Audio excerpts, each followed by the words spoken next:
welcome members, invited guests and the public, both here and watching on the live cast, to today's meeting of the Environment Committee.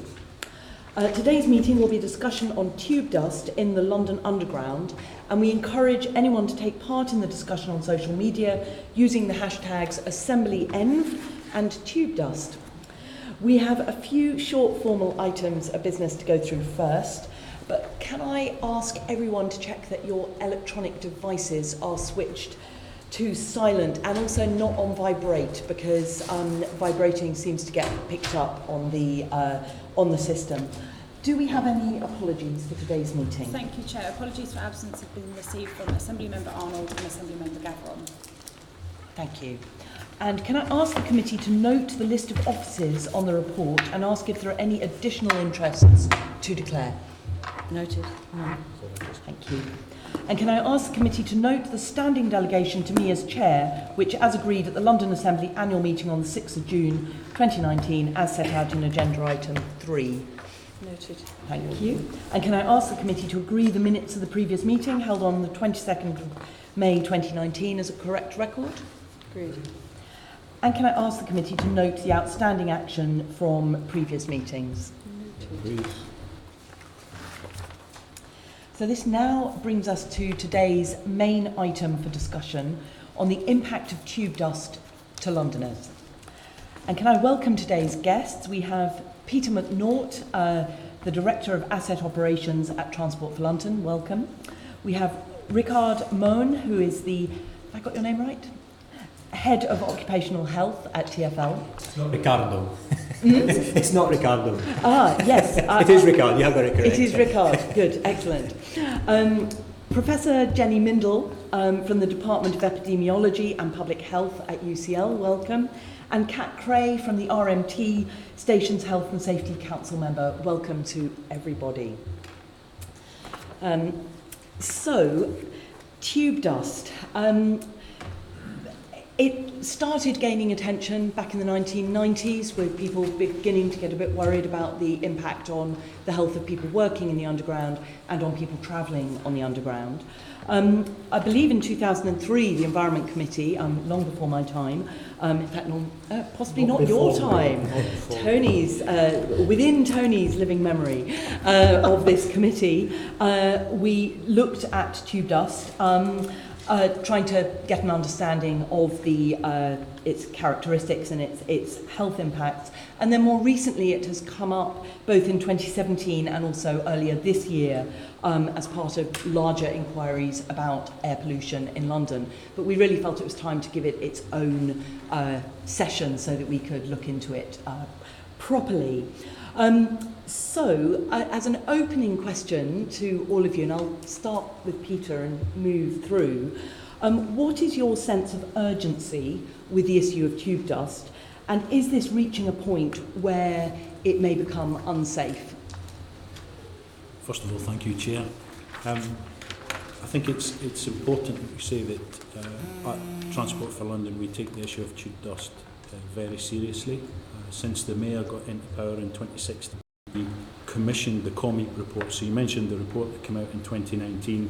It was us who commissioned that report because we wanted to understand if the views of COMEEP had indeed changed with advances in the understanding of PM 2.5.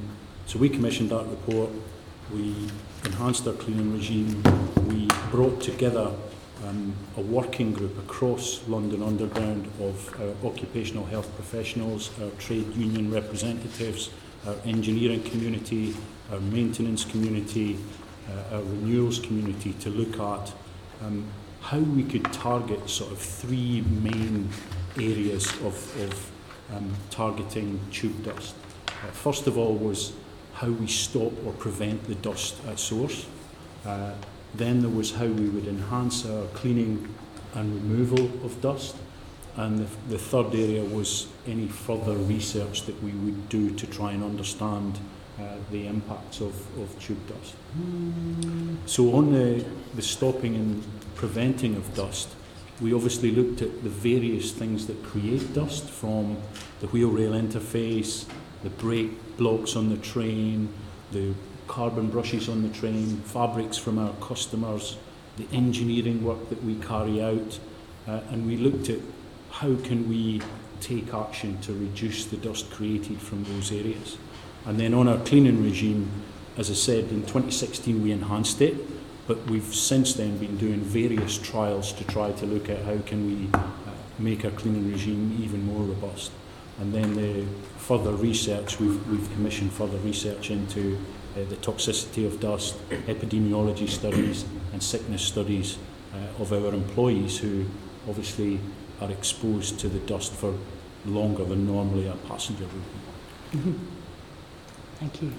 Rikard, have you got... I mean, from a health perspective, I think to answer your question, really, is there an urgent and imminent concern for the public or the employees? And the answer to that is no. And I'm sure we'll get into the details behind that. At TfL, we have a large occupational health department purely dedicated to looking after the health of the employees. That's effective health on work and exposures at work on health. On average, an operator or somebody who works down in the underground would have 15 to 20 consultations over their career. So they'd more likely be seen at occupational health than they would be seen by their own GP. And I'll go later into the actual things that we do for those employees, but part of that is screening and making sure that there are no health effects, not just from dust, but from anything, from noise, anything they might be exposed to. And this has been going strong since the mid-70s, and actually, we have the largest in-house occupational health department in the UK, and that means that we know that if there were rising issues within our workforce, either short-term or long-term health issues, we would be seeing that coming through occupational health. And I can categorically say that we have not been seeing that. So if we're comfortable with the health of our employees who are exposed to dust for longer periods than the passengers, then we can safely assume, and if you actually look at simulated journeys on dust exposure, and again we can maybe touch upon that later, that's at a lower level to somebody who's working. So from a health perspective, there is no imminent health risk, and there hasn't been, but we are continuing to review that, and we continually review our data to check that we are confident with that. Mm-hmm. And I mean, do you because if it were do you think it is changing over time? Do you think that there is more dust now than there was? No. The levels are... I think the levels are fairly steady, interestingly. People go into the cleaning regimes, so we are trying to reduce them across the network, but there's certainly no increase in dust, so there's no increase in dose response. Mm-hmm. Okay, thank you. Jenny. Thank you. Obviously, COMIAT are the experts. As a public health doctor, I know a little bit about a lot of things. But reading the report, the four things that struck me are first that the air pollution, the health effects of air pollution are primarily on the very young, the very old, and those with pre-existing circulatory or respiratory disease. So even if the levels were of concern, the susceptibility of the people exposed is going to be much less because the staff in general, people who are working are healthier, those who aren't working, and the working age population is healthier. So if there were a problem, there would be less health effects than if it were the whole range of the population exposed. One comment about some of the modelling is I was trying to think how many commuters actually would be underground for an hour in their journey. Other than when things occasionally get stuck. So that might, unless you're talking about 2 half-hour journeys because of commuting each way, I thought that might be a slight overestimate.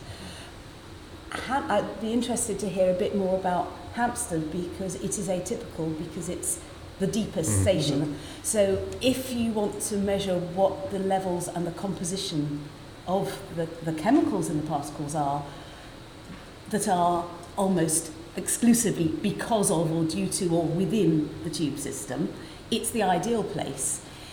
But it may not be typical in that the nearer you are to overground areas and less deep stations, there's going to be more of a mixture of the polluted ambient combustion product, so it's going to be a bit different. My final point is that at a conference in London last autumn about physical activity, even in Beijing, where their ambient air pollution is horrendous, some modelling work showed that there were a handful of days a year where the adverse health effects of air pollution were worse than the benefits of physical activity. So I think we need to keep this in perspective. Obviously, staff are exposed for much longer, and that I think would be more of a concern. But no, I don't think, from what I know, I don't think it's unsafe. It's urgent in the sense of if you can do things about it, get on with it, but not as an emergency thing. Thank you. And Kat? Yeah, I mean, literally dovetailing off what you've just said, and I'm the only member of station staff sat at this table, and I've worked for the Tube for over a decade. The IOM report was in 2003, that was 16 years ago, and that recommended that TfL and the trade unions find practical ways of keeping dust levels low. And I'm really encouraged to see that focus and attention paid to our cleaning regime from 2016. But I am concerned that we are being reactive, that we've had an IOM report since 2003, we now have the COMIT report since the beginning of this year, but it shouldn't have taken 16 years or 13 if you go to the regime, the cleaning regime being increased, to be really looking at this. And if we're always on the back foot, we are not improving it. And there is, if you're a transport worker, you spend more than an hour in this environment. And it's important that we talk about commuters and passengers too, but particularly about that PTI area, so the platform train interface. If you travelled on a tube here today and you saw a member of staff holding a baton in the air and making PAs, they're not just there to make PAs, they're there to monitor that platform train interface, because it's an area of the station environment where the most serious accidents and the most serious injuries can happen. So we want staff there, but obviously they are exposed for a longer amount of time than a passenger would be. So yeah, of course, I mean, since the IOM report, there's been a huge amount in the increase in passengers that we've had. So we have more passengers, we have more differentiation in rolling stock, and that's a very boring word that means different types of trains.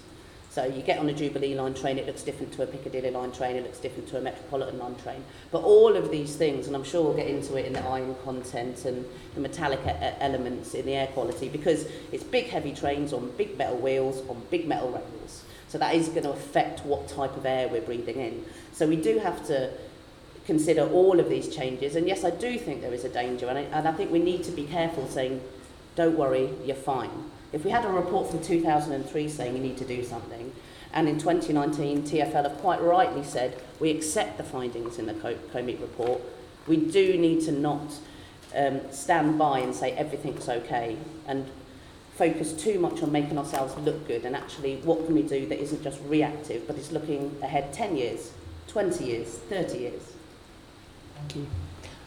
Sean, did I see you indicate? Yes, just to go back to the comments that the Professor made about the methodology behind this study, because you talked about going in the deepest station, we talked about the ride time that people are doing on the trains, and we talked about how long staff are exposed. But are we confident that this report has looked at the right things, has chosen the right station, has looked at Kat talked about the length of time for when the report was written. There's significantly more people now using the tube. I mean, I could tell you a number of people who ride on the tube for more than probably half an hour each way, just because people commute from so much further out. I was saying, people. I have a journey that's that long. It's just that half the journey is above ground, and then it's a different issue. You're exposed to the same or possibly less pollution as you would be if you were sitting in a car. But I mean, the COMIAT report. These are the experts on air pollution and its health effect, and the M is for the medical effects in a thing. So they were looking at the studies that they could find, and Mark Nienhausen, who also used to be at Imperial College, is now at IS Global in Barcelona, did the literature review. So I'm sure that was done properly. And one of the issues is that there's relatively few studies that have been done. I mean, TfL may well have done their own measurements at different places. In fact, from what I understand about the studies you're doing about how long it takes dust to come back and what the different ways of cleaning do, you must be measuring their own things. So I was just commenting that if you want to know what the composition is of the particles and the size and the number of the particles that are tube related rather than coming in from outside, then Hampstead is the ideal station. But I would imagine, and as I say, I am not an expert, I would imagine that some of the underground stations have levels that are more in between Hampstead and ambient air and have a composition that is more in between. So that's my point. How accurate are you? Mentioned Kat made the comment about different types of train. If one train is significantly heavier than another, the station might be in a better place from a depth point of view and how much of that line is above ground. But if the train is putting out significantly more because it's a heavier type of train, it uses different disc brake materials, how widespread, how accurate are these tests? So across the whole network, we on a regular basis do monitoring. Okay. Two kinds of monitoring. One is personal monitoring, where we put a monitor on the driver or the station staff and measure what they're specifically exposed to. And then also you have static monitoring, where you actually have it just sat there at all times. As we go forward, I can share that data with you. That data is very reassuring. It's well within HSE limits. And also, so just very quickly, the HSE limit it's what we call an OEL. Occupational exposure limit, and that is at the level where there is no risk to health. If there is a concern about a hazard, whatever hazard that may be, think of asbestos or noise, then then it's an MEL, which is the maximum exposure limit. All of the metals and substances that we are detecting, none of them have an MEL. As I can go into that in greater depth after. We'll be coming on to more of that in the future. So I think, Sean, this should be picking up on the original question, which is the sense of urgency about the issue. I'm just focused on, are we happy about the monitoring and the methodology behind the testing that we're doing? And we're happy with that. Is that what we're saying? Yes. Fine. Yes. We know across the network, every platform, we know which tube line is worse. And again, I can share that data with you. We know which platforms are worse. Sean, you are straying into future questions. So I think if you want to come in, I just want to understand that on the question that we're actually on. I just want to pick back up on where Kat left us. Because Kat mentioned that, it's been a long time since the 2003 report. It's very reassuring that TfL have been doing so much on this since 2016. But why has this only been addressed in the past few years when we know that there has been concern about the issue? This is really a question for Peter and Rikard. I think the Mayor's request focused us in on it again. I don't think nothing has been done since 2003. Some of the things I can take you through are their long-term actions that were thought of several years ago around moving to rheostatic braking in trains it takes away a lot of the wear on the brake blocks, moving to AC drive technology, takes away carbon brushes on DC motors. These are things that were thought of long before 2016. Also, some of the work in our renewals area around concrete bursting instead of concrete breaking were put in before 2016. It's really just the Mayor focusing in saying we need double the effort on this. That's brought us back to looking at the whole picture and everything we can do. So okay. I think it has been being worked on, but it's now being worked on a lot more. With more urgency. It wasn't reactive, it was actually a proactive report. I agree, it's quite a few years since the last one, but the key finding from the IOM report in 2003 is, however, we do not think that the risks, such as they are, warrant any special or extraordinary measures to limit exposure either of the workforce or the travelling public. So that was very reassuring. That doesn't mean you shouldn't look at that again. As Pete says, certainly within the health function, we've been doing that since the 70s, irrespective of all of this. And as Pete says, that work's been ongoing. And I think it just felt it was the right time to have another look. And that was really the purpose of the COMIAT. Can we still rely on the IOM findings, or do we need to reconsider what we're doing? That was the drive behind it. Yep, thank you. Just before I bring in David, Pete, and Leonie. Peter, you said that there were epidemiological reports from TfL on tube dust. Are these accessible to the public? And because the monitoring reports don't include epidemiological analysis. The epidemiological study was one of the things that came from the COMIT report. It was one of the recommendations, the research recommendations that COMIT asked us to look at in the beginning of this year. So we are in the process of commissioning that with King's College now. They're working up the scope of it with a view to doing that using our pension records.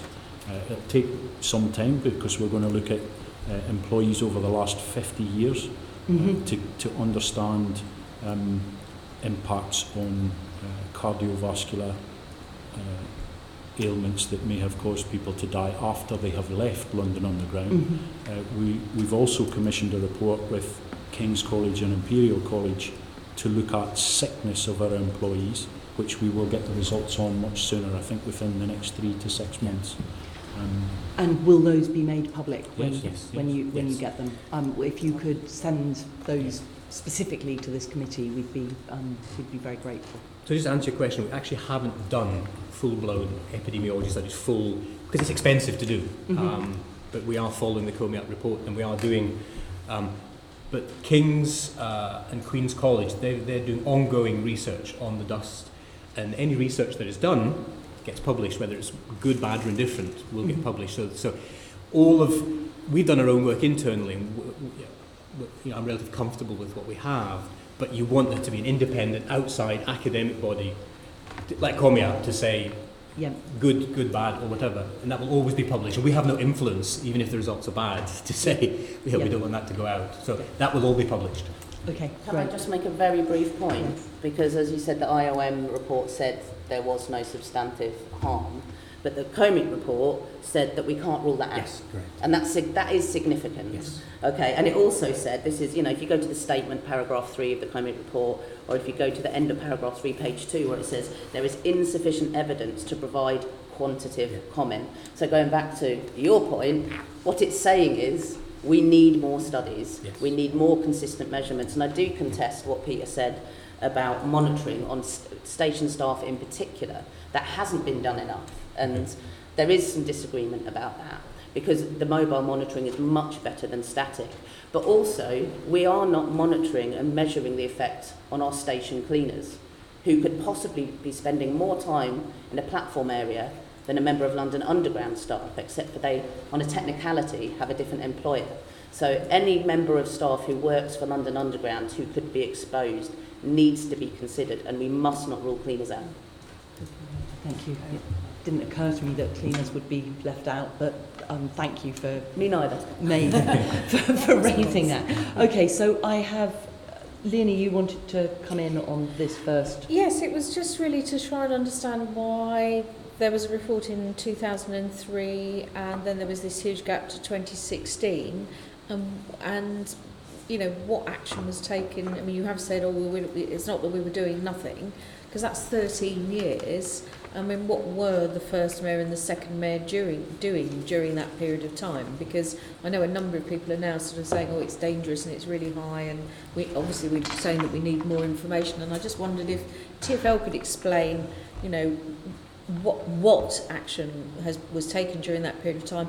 And also, I wondered if the RMT could just explain, Kat could just say, were the RMT raising concerns? Now, that might be something you need to write to us and say, here's a set of letters that we wrote during that period of time asking for this to be looked at, from the RMT side. But I'm just wondering, because that is such a long period of time. I mean, 2003, it was the first term of the Assembly. The Environment Committee was at that time being chaired by Samantha Heath, my close friend and colleague who's recently died. So yet another groundbreaking piece of work that she was doing there. But it's such a long time, 13 years. Why so long? As I said earlier, I don't believe people were doing nothing. I think people have always been looking to enhance the cleaning regime, possibly not with air quality in mind at that time, probably more with regard to doing it more efficiently, with regard to cleanliness and prevention of fire, rather than considering air quality and PM 2.5. But certainly the consideration was there in the renewal of assets, the design of assets, to try to reduce that production of dust from wheel rail interface, from brake blocks, from brushes on motors. So it wasn't that they were doing nothing, it just wasn't the focus that we've put on it. No, I'm not saying you were doing nothing. I'm saying that you just said that things were being done, but it seems like a long time in between big reports. And could you set out for us, you know, what was being done? I mean, you've said sort of cleaning and all the rest of it, but was there analysis being done of the impact at all? Or you were just deciding that we needed to do this? And you've mentioned fire. I mean, obviously with the aftermath of the King's Cross fire, there were huge changes made to the entire underground system.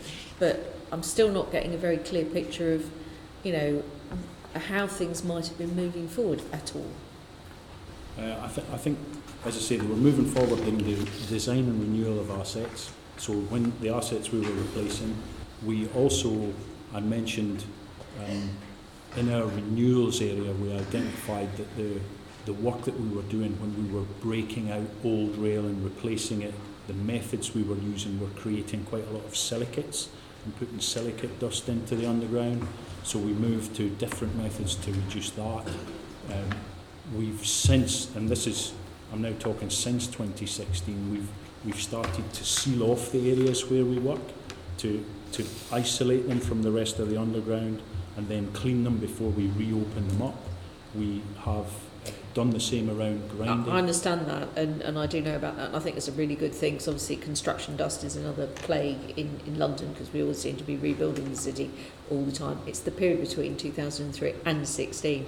I don't know whether there's anything you want to add to that, Rikard, at all? I mean, there's two bits to that, which, as I say, we've been doing most of it since the 70s, certainly on the health side, but on the monitoring side, we're actually monitoring levels. That's an ongoing, irrespective of any report. That is something that is ongoing. And if there's no change either in your exposure levels or duration of exposure, then there's no increased risk behind that. So there's no catalyst to suddenly say, oh my goodness, we need to do a report. So there was nothing flagged that anything had changed. If anything, the quantities, or not the quantities, the breakdown of the dust had improved from previously, but the actual levels of dust, level of exposure, duration of exposure was the same. So there was no increased risk. So there was nothing that said, well, we've got a problem here, let's have another look. So that's why I'm saying it was proactive rather than reactive. Could we perhaps have done it sooner? It's, you know, in hindsight, it's easy to say, but there was nothing flagging up that we have a problem, and certainly not in the health department. Was there anything flagging? So you don't think there's any criticism due to the previous mayors for failing to act, and on the other hand, there would be no criticism of the current mayor for starting to look into this? You know, he's obviously been doing it since 2016 when he first came in. Would that be fair? I think there was probably a good period of time after 2003 where the IOM report was seen as saying that the risk to the travelling public and our employees wasn't there. And it was actually us commissioning the comment report to say, can you reconsider this recommendation you gave us? Where now they've came back and said, well, we don't have sufficient evidence to say either way. Okay. So I think there was possibly a period of time where people were cleaning in the underground purely for the prevention of fire and tidiness, and not for air quality. Air quality, perhaps, and this mayor has come in and said, air quality, you need to get it sorted, and that's changed the focus. Yes, well in 2015 he wore an air quality monitoring device, started in Putney High Street with me and then went into the Tube wearing it, and I know what the outcome of him wearing that was. That was before he was elected, so September 2015 he became very aware of the... I just wondered, is this something that the RMT was raising during that I'm happy period? to give a formal response in Yes. writing, but I can give you a brief response here. Yeah, thank you. Yeah, the answer is yes, since the early 90s. Right. In different guises, and we weren't the only union doing that. And actually, the fact that there is now an air quality committee is, in my union's view, due to the trade unions pushing for that to happen. So that was discussed under our health and safety forum, and we pushed for it to have a separate meeting. And I joined that committee at the beginning of this year. Whether they're happy about that or not is another matter. I was very happy. Yes, so we have been, and there's more. There's Fishing more for compliments. and of course there's more we can be doing as trade unions, but I think when things are said like nothing flagged up that anything had changed, we have to look at corporate responsibility. We have to look at what ethical model that we have. If we're waiting for something to flag up, that's wrong. That's not the right way to go about it. And we also need to have a discussion about legislation and whether those levels are actually safe, whether the legislation is fit for purpose as well. Are you pleased that the Mayor, this is my final question, are you pleased that the Mayor started to take action from 2016 as soon as he was elected? Of course I am. I'm happy to see any political person in a position of power make ethical decisions and say, I want hard science, and say, we need to look about how this is affecting people. And long-term exposure is difficult to measure because it takes a long time. Yes. But I work with members of staff who say, their eyes are scratchy more often, they cough a bit more, they seem to get a cold a bit more. If they're asthmatic, they get more, they get an asthma attack a bit more often. And these little things, which won't necessarily mean you take time off work, they're all incremental, they all add up.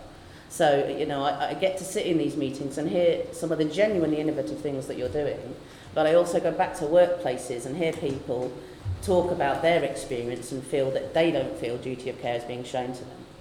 Okay, well I'd like to see the correspondence that the RMT was entering into between 2003 and 16 and trying to push it forward, it's great that the current Mayor has taken that on. It's a shame the previous Mayors didn't perhaps do so. Thank you. David, can I bring you in to look specifically at the composition and concentration levels of tube dust? Okay, thanks. Yeah, so my questions are mainly to you in TfL on how you measure and monitor tube dust levels and the composition and concentration. I mean, how do you currently do that? Rikard, you mentioned that you've got ongoing data over a number of years. I assume that you are you've had a program in place to monitor tube dust levels. Can you say how often do you do it, where do you do it, and who does it for you? How often and I know we do it everywhere. We actually have an industrial hygiene department who specifically focuses on that. So I don't have the exact, we do Hammersmith 6 times a year, but we'll certainly have covered the whole network. So we have an established regime that we bring somebody in to do that measuring, both personal and static. I'd have to get back to you if you want to know specifically how often we did it. Because we mentioned Hampstead before, which is, Professor Mitchell, you mentioned it's the lowest station, so you've got some data from Hampstead. So my concern is that you do measure it everywhere. I mean, do you measure the levels in all the different stations? Yes. You do, yes. Okay. And do you publish those data? You do, okay, fine. And you sort of do that regularly, sort of many times a year. Yes. Do you also, sorry, you mentioned the edge of the platform where the trains go. I mean, when you do, which is a specific area of concern, I mean, when you measure the levels in the stations, do you measure different parts of the stations? I mean, do you measure the edge of the platform? Do you measure inside, where people are walking up the escalators, or is it just normally one place in the station? Okay. But the reason we put the static sampling at the platform edge is because historically our measurements have shown that is where the highest concentration of particulates are that a customer might stand in. Obviously, deeper in the tunnel, particulate levels might be higher outside of the train, but we do simulated passenger runs where we measure in the saloon, and obviously the ventilation system of the train reduces the particulates before it comes in. So that the static monitoring is done very deliberately at the platform edge, because that is the highest area of concentration. But that's good. Okay, that's very good that you and do also, it. we focus very much. Some lines like District and Circle have virtually next to no exposure at all, whereas the Bakerloo line is the worst, and a bit like Hammersmith is the worst station. You very much want to focus on your highest risk areas. That's the best way to spend. So there's a risk-based approach as well, which is important. Yeah, I mean, I've heard you use consultants for rail. Is that true? Yes. How often do you use them and to do the monitoring? Can you talk about your relationship with them? About once a year. It's Okay. not quite once a year, but it's around every 18 months on average. We bring them in to carry out a study for us on measuring. Okay. So that's a wider study, and they sort of. What's the purpose of doing that rather than your ongoing measurements? Just purely the sampling that we do. We Okay. produce the report. We share the report at the air quality working group. We look at hotspots, any changes, Okay. so we can sort of see what impact are we having. So is the sort of ongoing measurement done by in-house, and then you bring in 4Rail to do sort of an overview every 18 months? Is that sort of how it works? In-house tends to be any particular studies we might be doing, extra things we want to do. 4Rail tend to do a consistent report once every 18 months to give us some control and gauge on what's happening. So the industrial hygienist, he will, and generally brings in consultants to do this as well. We'll target specific areas, whereas the 4Rail report is the definitive whole network. Okay. So there is ongoing work in between. Right. So there's ongoing work which Yes. is in-house, Yes. and then the 4Rail come in at certain periods, and produce an overall report. I'm just trying to understand how you do it and who you use. Okay. I mean, is there any possibility of getting live data on the particulate matter levels, or is it something that you could only do at certain periods throughout the year? When you say live, the closest I've had was we had King's College at Waterloo put a constant sampling in over a period of time, so we could see it at that station through the day at the different hours of the day to see the impact, and it did show the impact that obviously the movement of trains has a massive impact on the particulate level. At night when there's no trains running, it's some of the cleanest air in London. Right. But it's the movement of the trains that stir up the particulates. Okay, that's interesting. Have you got something to say on that? A couple of things. I mean, my knowledge of measurement of air pollution is now about 15 years out of date. But so when I was doing my PhD, which was about quantifying the health impacts in Kensington, Chelsea and Westminster, the forms of measure, the measuring tools that might enable you to do that were incredibly expensive, and the ones that were easier to afford to use more widespread were based on capturing particulates on a filter, which was then weighed. So no, you can't do that in real time. But as I say, I am out of date from that. A couple of points I wanted to make sort of related to this. One is that obviously this COMIAC report focuses on PM 2.5, and I think we should remember that at the turn of the millennium, PM 2.5 was really only just beginning to be measurable, let alone starting the epidemiological studies. So when I was doing my PhD, it was very much focusing on PM10, and a lot of the studies I was reviewing were actually looking at bigger particles, which actually probably don't get into your lungs anyway, in their studies. So it's not unreasonable that PM 2.5 wasn't being monitored and assessed early on, because nobody was doing that. The other thing about, you were mentioning about composition, and again I am out of date, but it used to be that composition was something that would have to be done as a special study and wouldn't be a routine measurement. And I think that's probably why there's much less information about that. You could probably go live on total dust levels. You could probably have a live streaming number of your total dust level, a bit like pollen. But the actual breakdown, no, that has to go to gas chromatography and actually break it down where all the individual metals are. Okay, so what you were mentioning about some study that King's College did in Waterloo, was that total dust levels, or was that was PM? just total dust levels. It Wasn't just showed me the PM level. It didn't show me the breakdown. It just showed us the level of particulates in the air over time.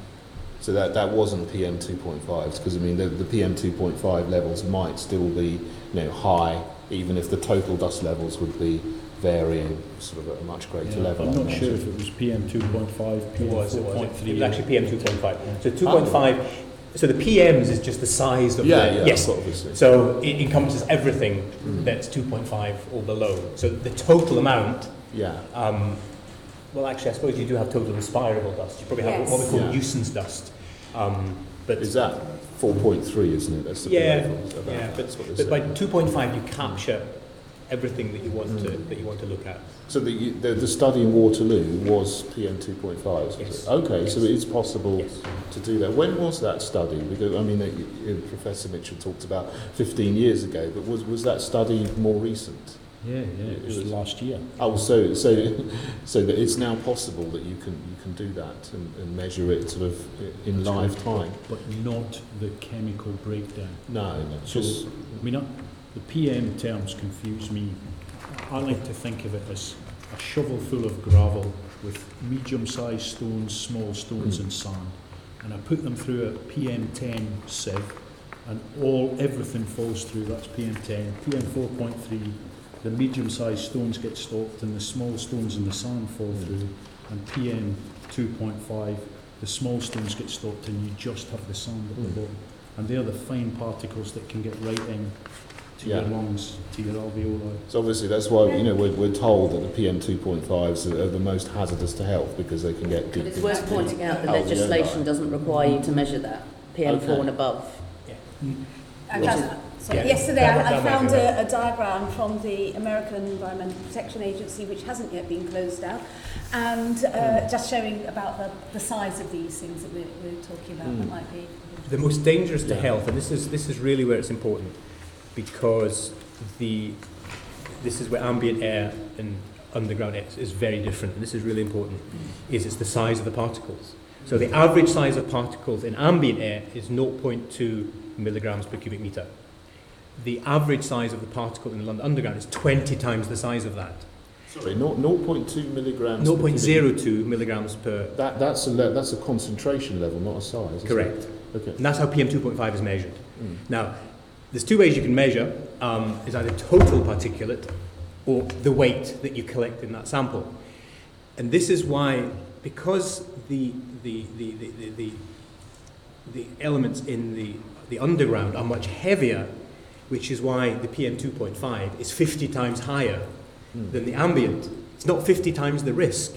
It just means that the bit that's measured in the underground is 50 times heavier than the bit that's measured in the ambient air. If you were to do total number of particulates, it would be the other way around. The ambient air would have 50 times as many pieces as you would have in the underground. But you hit a very important point. The danger to health is the smaller the particle, so the ultrafine particles, which is less than 1 micron, is where the health effects tend to occur, because they can get right into the bottom of your lungs, and more concerningly, can then cross your lung blood barrier into your bloodstream. So now you're mentioning PM 1 micron, which would be, in that terminology, PM 1.0, and no one's ever spoken about that before. People are always talking about PM 2.5s, and the Mayor's got a target for PM 2.5s. There's going to be a legal limit of 25 micrograms per cubic metre of PM 2.5s coming in 2020. So all the discussion has been about PM 2.5s, but now you're saying that's not really that important. It's PM 1s that are the most dangerous and hazardous to health.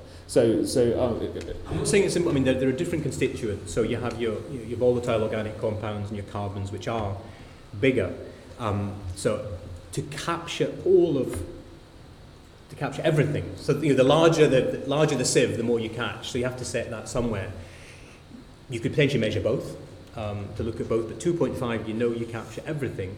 But it's really just to put into context that the size of the particle is dependent upon not it's not always automatic. Diesel, for example, is in the carbon hydrocarbons. Well, it would of course give a range of different Yes. sizes of particles. Yes. So they would give some which are 10 microns, 8 microns, Yes. 4 microns, 1 microns. I understand. Yeah. PM 2.5 Yeah. is everything that's less than Yes. 2.5 Yeah. microns, which is what, you say you've measured that in Waterloo. Yeah. And so it is possible to measure those things like on a sort of continuous basis, Yes. which I think is very, very helpful to the public to be able to see that, and then they could look at something and say, oh, this is what the PM 2.5 levels are. The mayor's telling us this is dangerous, the government's telling us this is dangerous, everyone's saying this is dangerous. People need to know the levels of PM 2.5s, but you seem to, be showing a little bit of doubt No. into that now. This is the difference between hazard and risk. The PM does not indicate risk. It just indicates the weight of something. The toxicity of a substance, ionizing radiation, it's invisible, tiny, but a tiny amount of it is extremely dangerous. Whereas oxygen, at low level, it could actually be toxic. So it's not the PM. I'm just saying. The level of PM 2.5. So the risk is not associated. So you have to. All I'm saying is that the smaller PMs can get into your lungs further, but if that's like oxygen, then it's no harm to you. So it is. Well, oxygen's a tiny molecule. It is. It's much less than 1 micron. You would measure it in nanometers, not micrometers. So I mean that's a different sort of level. But the key point here is it's the toxicity. So you have hazard. Everything's a hazard. But then your risk is dependent upon the effect of that hazard and how much you're exposed to it. Look, are you saying that the legal limit coming in of 25 micrograms per cubic metre of PM 2.5s is important or not? Is it important to get that level below 25 micrograms per cubic metre? Because that legal limit is coming in 2020. I believe it's important above ground where the chemical composition of the PM 2.5 contains known carcinogens, mutagens, it contains benzene, things that are known to cause harm to health. In the underground, where the PM 2.5 is made up mainly from abrasion, not from burning things, it's made up from wheel-rail interface, it's made up of iron oxide, which hasn't been proven. There's no evidence that iron oxide is a carcinogen, a mutagen, or causes any harm to humans at the moment. So I think it's important above ground where we know it causes harm. Below ground, if you were to put that standard across every metro in the world, they would not comply.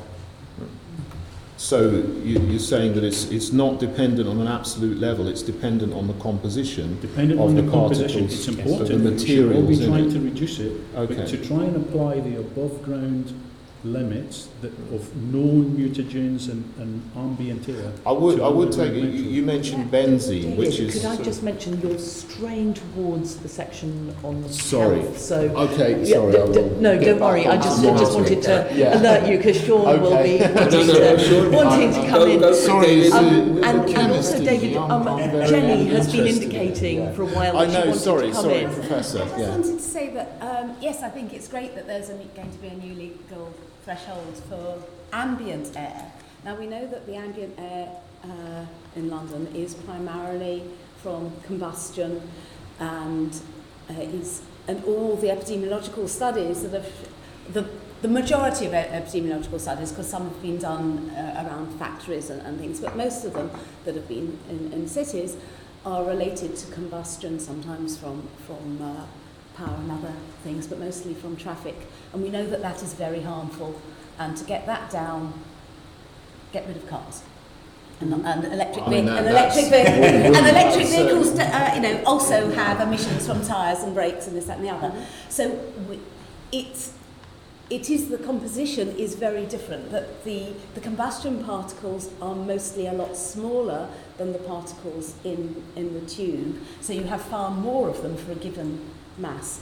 So yes, I think that threshold, that new legal limit is to be welcomed, but we don't have the evidence And what we do have suggests that it may well be inappropriate to apply that to the tube because it is very different particles by and large.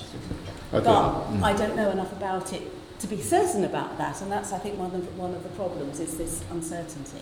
Thanks. I should get back to the point because I'm straying off as you said. But there is one thing. There's one thing I just want to clarify because you mentioned benzene and you mentioned volatile organic compounds, but they are not PM 2.5s because they're gaseous, aren't they? I mean, you shouldn't confuse volatile organic compounds and PM 2.5s, which are the small sort of solids, which are just, they're so small, but that's why they don't settle. I mean, there's a difference there, isn't there? So I wouldn't say benzene is not particulate matter, it's gaseous. The point I was trying to make was some substances are harmful and some are...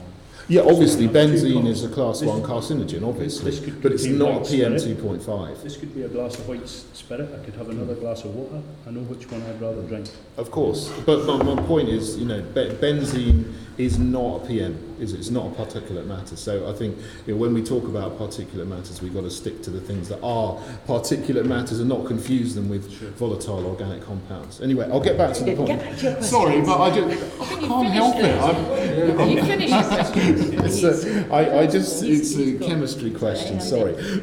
Back to the thing. I mean, you do the dust monitoring reports. The next one, there was one that was due to be published, I understand, in May 2019, but it hasn't been published yet. When is that going to be published? The next dust monitoring report? We're doing a lot of work with quite a few of the universities. I don't know which one in particular. King's have just published a report about 6 weeks ago. I don't know if it's that one you're referring to. This was linked to measurements in the network, and very interesting. It was showing the linkage, as Pete was mentioning, the different times of day when actually the levels are at the highest. So that report was published about 6 weeks ago. The last travel for the last industrial hygiene was just published June just now. The last. Right. We had a letter from TfL from Jill Collis saying we expect the next report to be published in May 2019. This was the TfL's air quality, respirable airborne dust monitoring at various London Underground stations and train lines. I think there's 2 of them so far. That one's been published. 4 rail. That one's been published. So so we've got one from August 2017, one from September 2016, and we were expecting one in May 2019.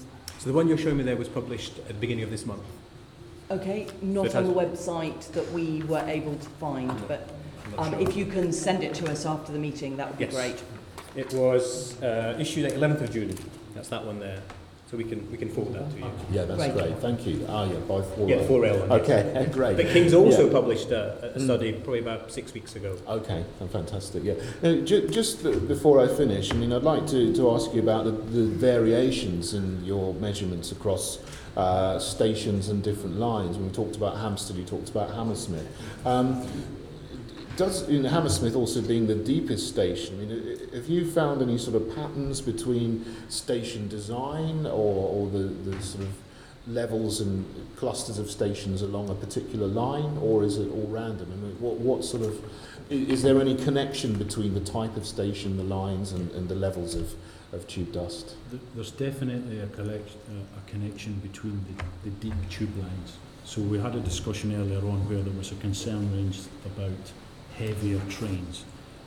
Our heaviest trains are the S8 trains on the Metropolitan line, but thankfully they run on the subsurface lines, which our measurement shows the PM levels on the subsurface lines. By their very nature, there's more air circulating, so the concentrations don't build up nearly as much. We see the most concentrations on our deeper lines, Bakerloo, Central, Victoria, Piccadilly. That's where our higher concentrations are. Equally on our stations, again, if our stations are deep cavernous stations with multiple deep lines running into them, we tend to see higher levels there. So Oxford Circus, for example, is at the intersection of 3 of our deepest lines and tends to get higher readings than some of our other stations. Yeah, so obviously there's less chance for the tube dust less to place for escape. it to go. Yeah, right. Okay, even if the trains are lighter, Yeah. then there's obviously then it just builds It up. is worth It doesn't pointing out disperse. that the increase in trains per hour has an impact too. Okay. So Yeah.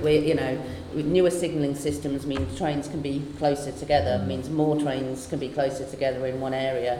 And I'm sure you may be mentioning later stack events, which is a specific thing that is known to create a dust cloud event. So in the areas with the newer signalling systems, where trains can be closer together and something happens, you've got more trains backing up in a close area.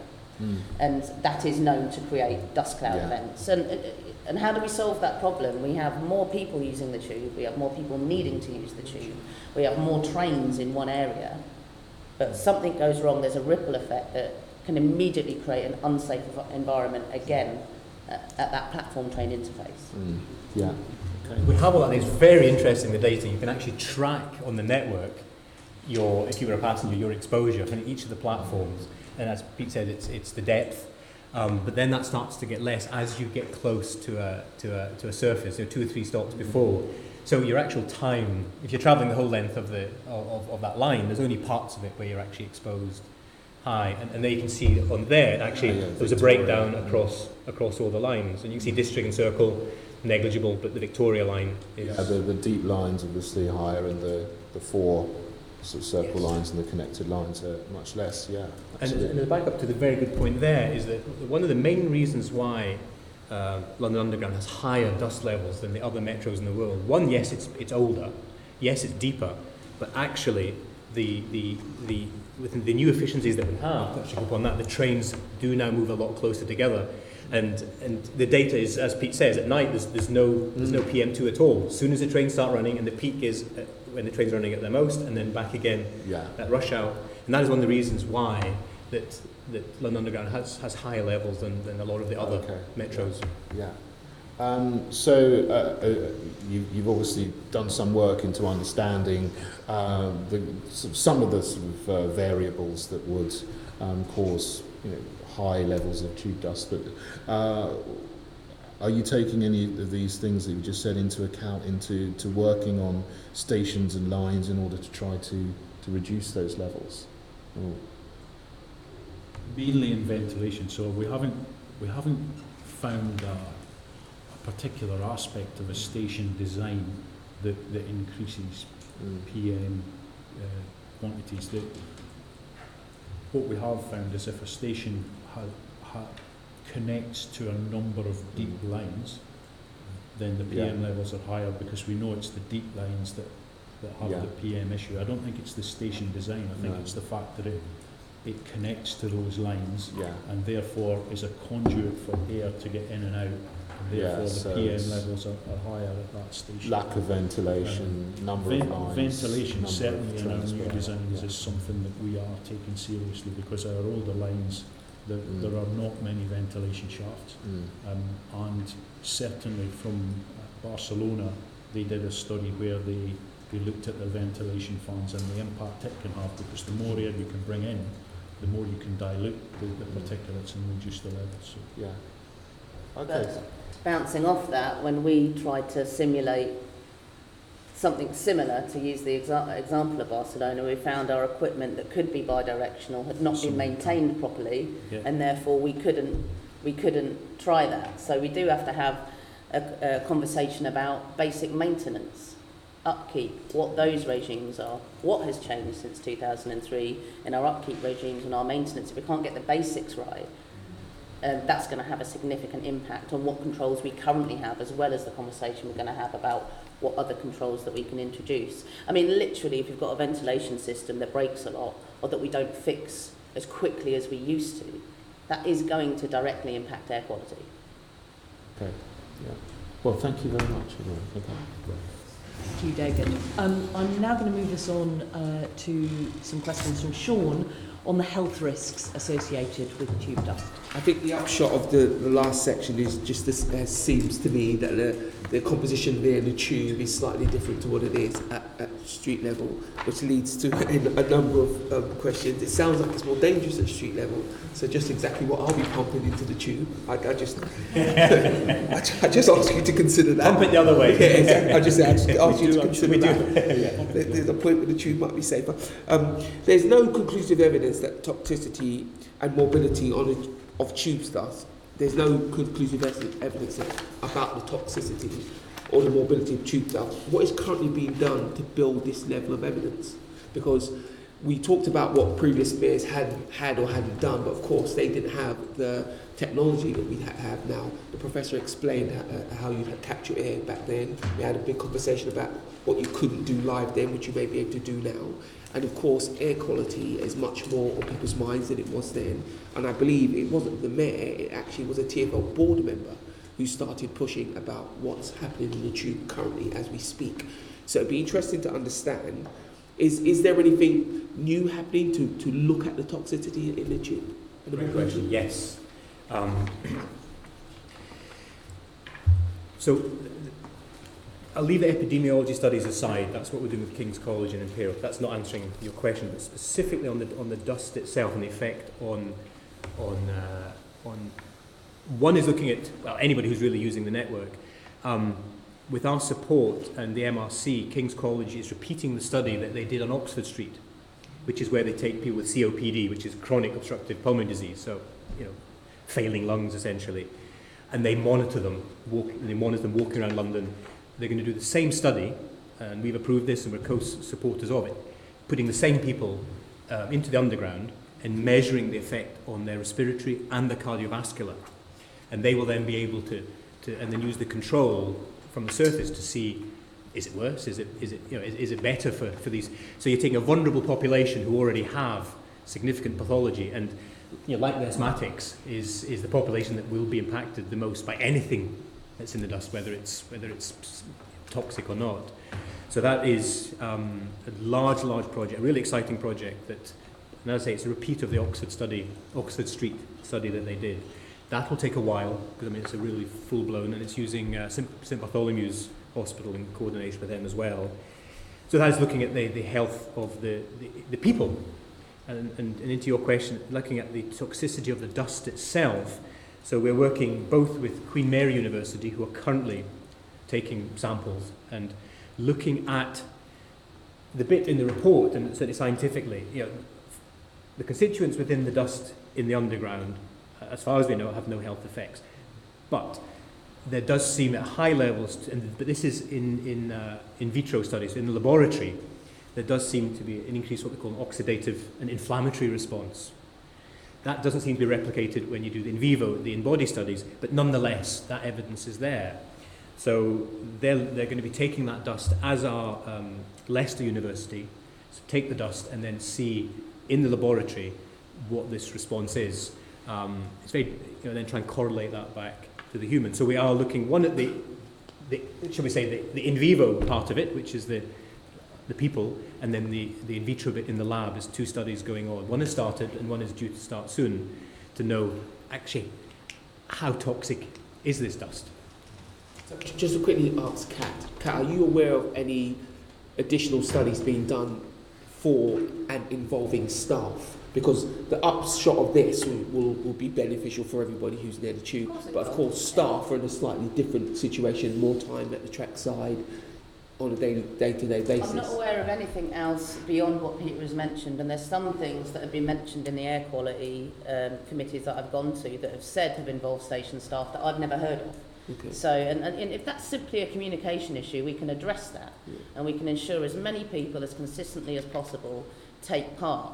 But I think the one thing, well, there's many things to take from the Cray report, but you mentioned before about the cultured cells, that's paragraph 27, where it says one of the most consistent findings is that exposure to particles from subway systems, including London Underground, can induce inflammatory responses and oxidative stress in cultured human lung cells. Yes. And then paragraph 48, in conclusion, says none of this evidence is directly transferable to assessing the health risks to the travelling public from exposure to PM in the London Underground. And what that says is we have to consistently keep on gathering this data. It needs to be a rolling programme. We need to have a long-term plan. My concern is that it's a bit hit and miss. And I have seen some genuinely innovative things done. I'm not trying to diss you for the sake of it. But what I'm saying is what COMEEP said was, we don't have enough scientific evidence to give you a qualitative response. We must gather that. It does sound like TfL are trying. The issue here, and I'll address this to the Professor, you may be able to give some insight here, how regular would this ongoing study need to be? I am asthmatic. I'd love to build that because I sometimes see the dust in the tube and wonder, is that bad for me? And I say that because I asked another question. That's the first question to Professor, how regular would this study have to be? And the other thing is, we've talked about reporting to the public. How useful is that? Are we scaring people or are we empowering them? Where on the graph that's constantly telling me the state of the tube dust level? What's the actual impact of that?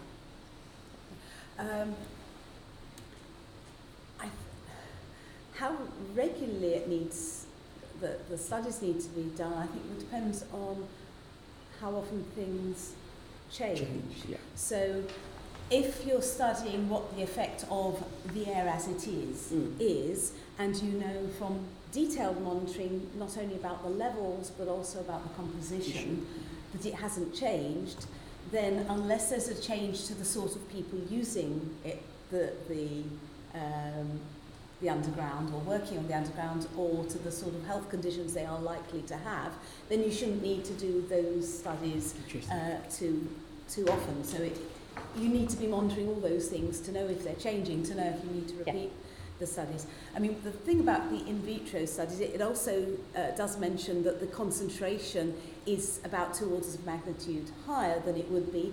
But it also, I think something else I was reading yesterday was also saying that, of course, the average concentration, there may be bits of the lungs, particularly where the airways bifurcate and split, that where more is deposited at certain points. So although overall it's a much higher level than you'd be exposed to, there may be little bits of your lungs that are actually exposed to high levels. And again, in paragraph 29, it's saying that the inflammatory effects are greater from underground particles than the ambient air, but the oxidative is less. So you win some, you lose some, and whether these have different both long-term effects in cancer risk or the impact on people with asthma or COPD is I'm not sure. So I think that the studies that you've described are really important, and I look forward to reading about that. Have I answered your question? I think you have. Another important thing about research, once you do research, there's always conclusions. And inevitably, research says we should now study this. We need more. we need more money. We need more research money to do something else.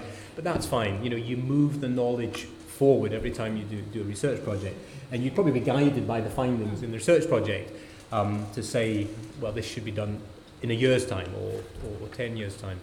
In answer to your second question, tough question to answer. We would have no control. Yes, we are co-sponsors of this research, but all academic research, like the pharmaceutical companies, you don't like the result, you can't say no, we won't publish it. So, is it in the public interest? I would tend to say yes. Would it scare the public? I don't think it would, but I don't mean about the research. I mean I open my app and I can see poor air quality, time to dodge somewhere. I'm asking in that sense, because what's interesting, the difference in the composition. So we've talked about burnt particles as opposed to abrasive particles, and we've talked about operational risk and versus how dangerous a particular thing is. Are you helping me by continually giving me this evidence, or are you making me afraid of using the tube? It's a really, really good point. And when the COMEEP report came out, and I was really disappointed in the BBC London, who said the risk was 50 times higher, but hadn't taken into account that it wasn't the risk that was 50 times higher, it was the PM 2.5, and I've explained. So perhaps upon us, we're maybe behind the curve on actually telling, as we are today, what the true data is, and actually explaining that it's not PM2.5 and its numbers that are the risk, it's what's in it. Yeah, it's the And I think there's been a few articles this week. There was the chap with the backpack, and I think it was an independent report last night. The media love scare stories, but we have to try and get our evidence, because our evidence is solid and very reassuring. We need to try and counteract that better, so the public don't get scared, because the data is, I'd happily live in the underground 24 hours a day, and I would be no concerned about my health. I'm not sure you've ever done 7 night shifts in a row. Okay, maybe not. Because that was the question I didn't answer.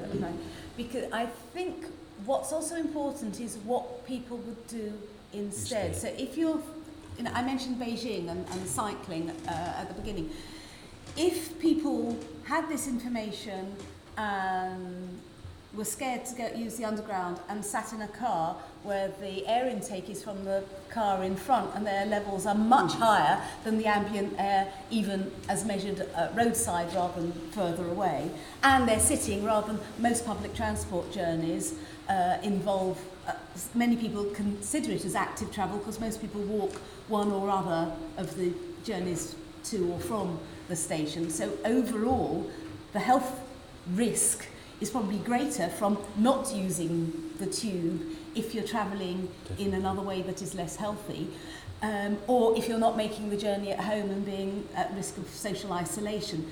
So I think it's not just what the health effects are, it's also looking at the other options and what the health impacts are. It's possible to mitigate that. And that's the absolute ethical conversation we need to have, and more Londoners use buses than the tube. And by that I mean more Londoners take a bus to get the tube to take a bus.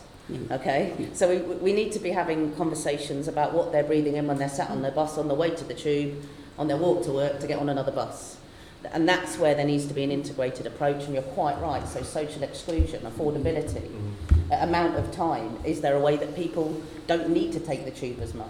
But if you can't afford to live near where you work because you're priced out of London, your journey's going to be longer. There is a bigger, more complex debate to have. We're confined to the tube here, but the reality is many people will always live far away from the centre because of the nature of our population growth, and also many people choose to live there because of other social reasons. Just one small question, I think, directed mainly at the Professor. And I say small, and you're absolutely not going to agree with what I say this. What are the health impacts of the different components of tube dust? Is there 2 or 3 things that we should be particularly worried about, in the chemical composition of tube dust? Or not, as the case may be? Well, I think that is covered in the... I say the COMIAC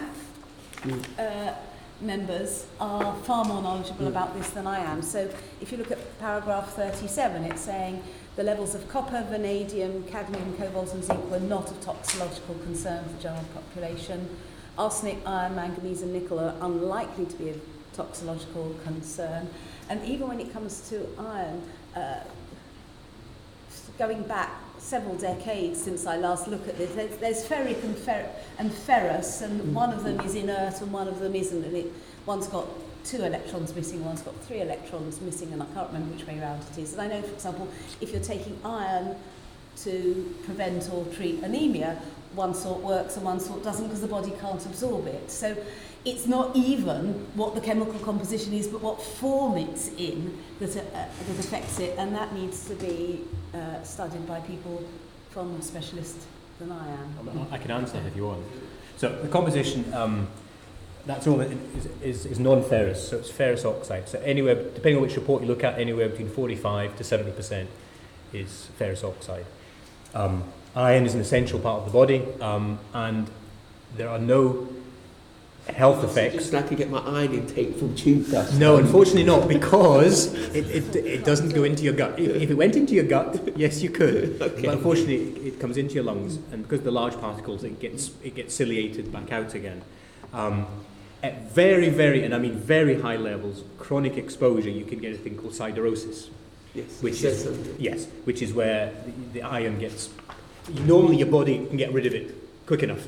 It comes in, it comes back out again, it's not a problem. But if you have chronic long-term exposure and nowhere close to exposure levels you get in the, probably 100-fold you'd have to have higher than you get on the underground. And that just deposits the iron in your lung. It's not harmful in any way. You just notice it on an X-ray. So it's why they call it benign pneumoconiosis. That's the only health condition that iron can cause. But as I say, that's at levels hundreds of times above. Organic matter, kind of what we produce from our skin and everything, is about 10%.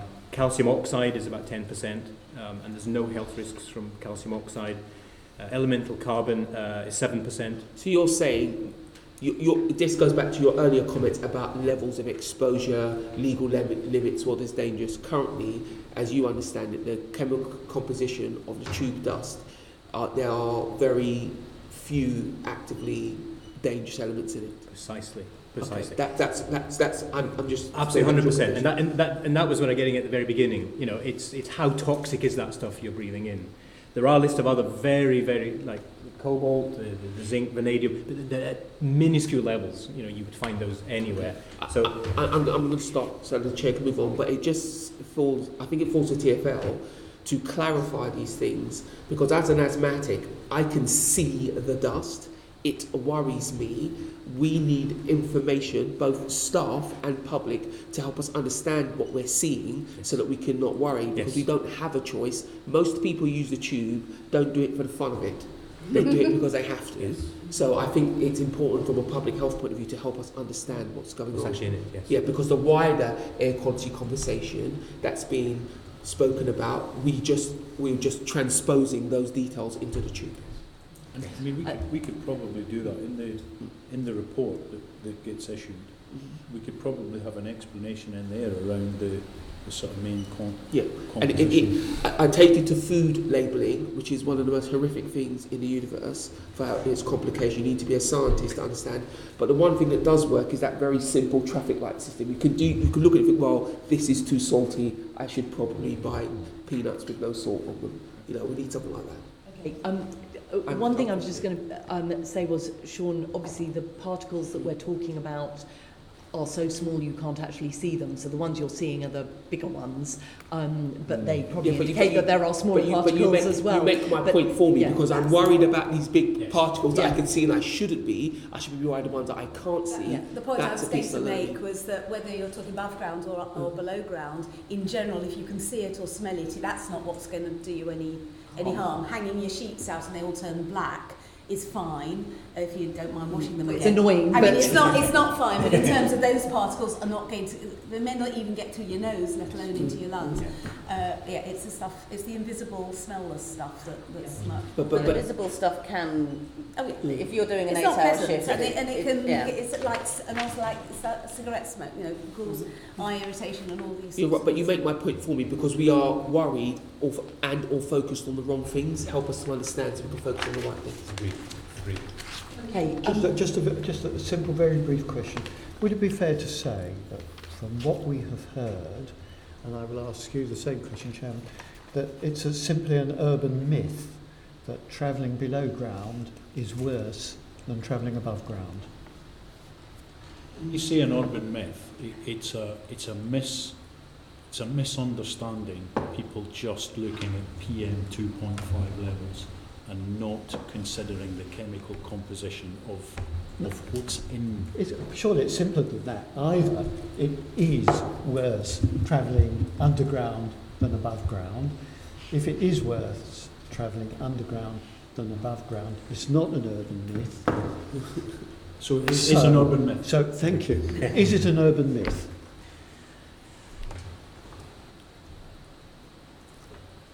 From a toxicology point of view, what you're exposed to less hazardous chemicals in the underground than you're on the surface. Okay.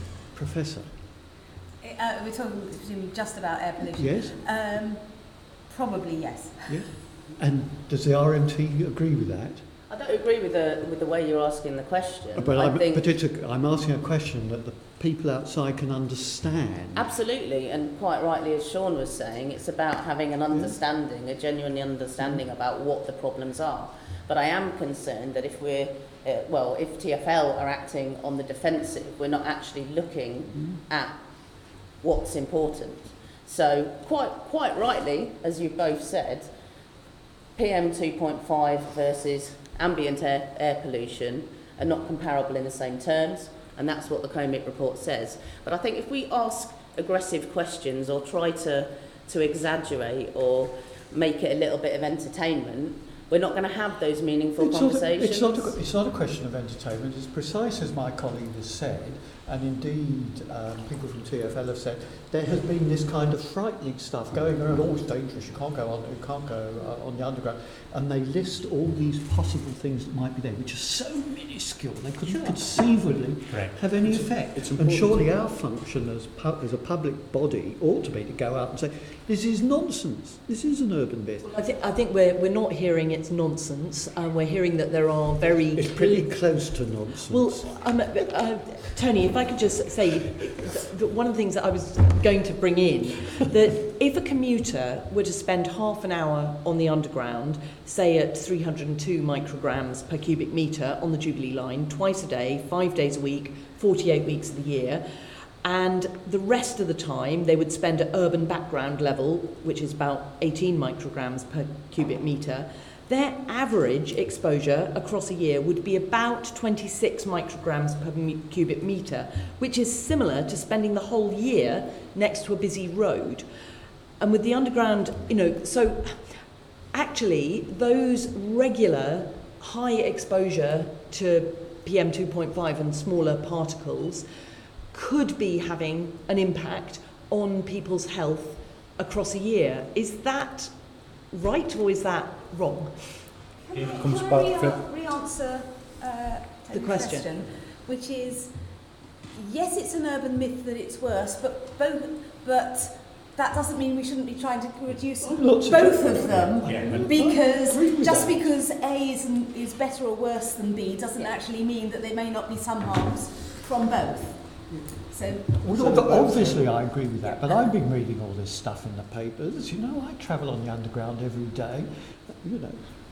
Should I be going down chewing my foot? No, of course I shouldn't, and we should be shouting it from, I nearly said from the rooftops, but certainly from this building. It's perfectly okay.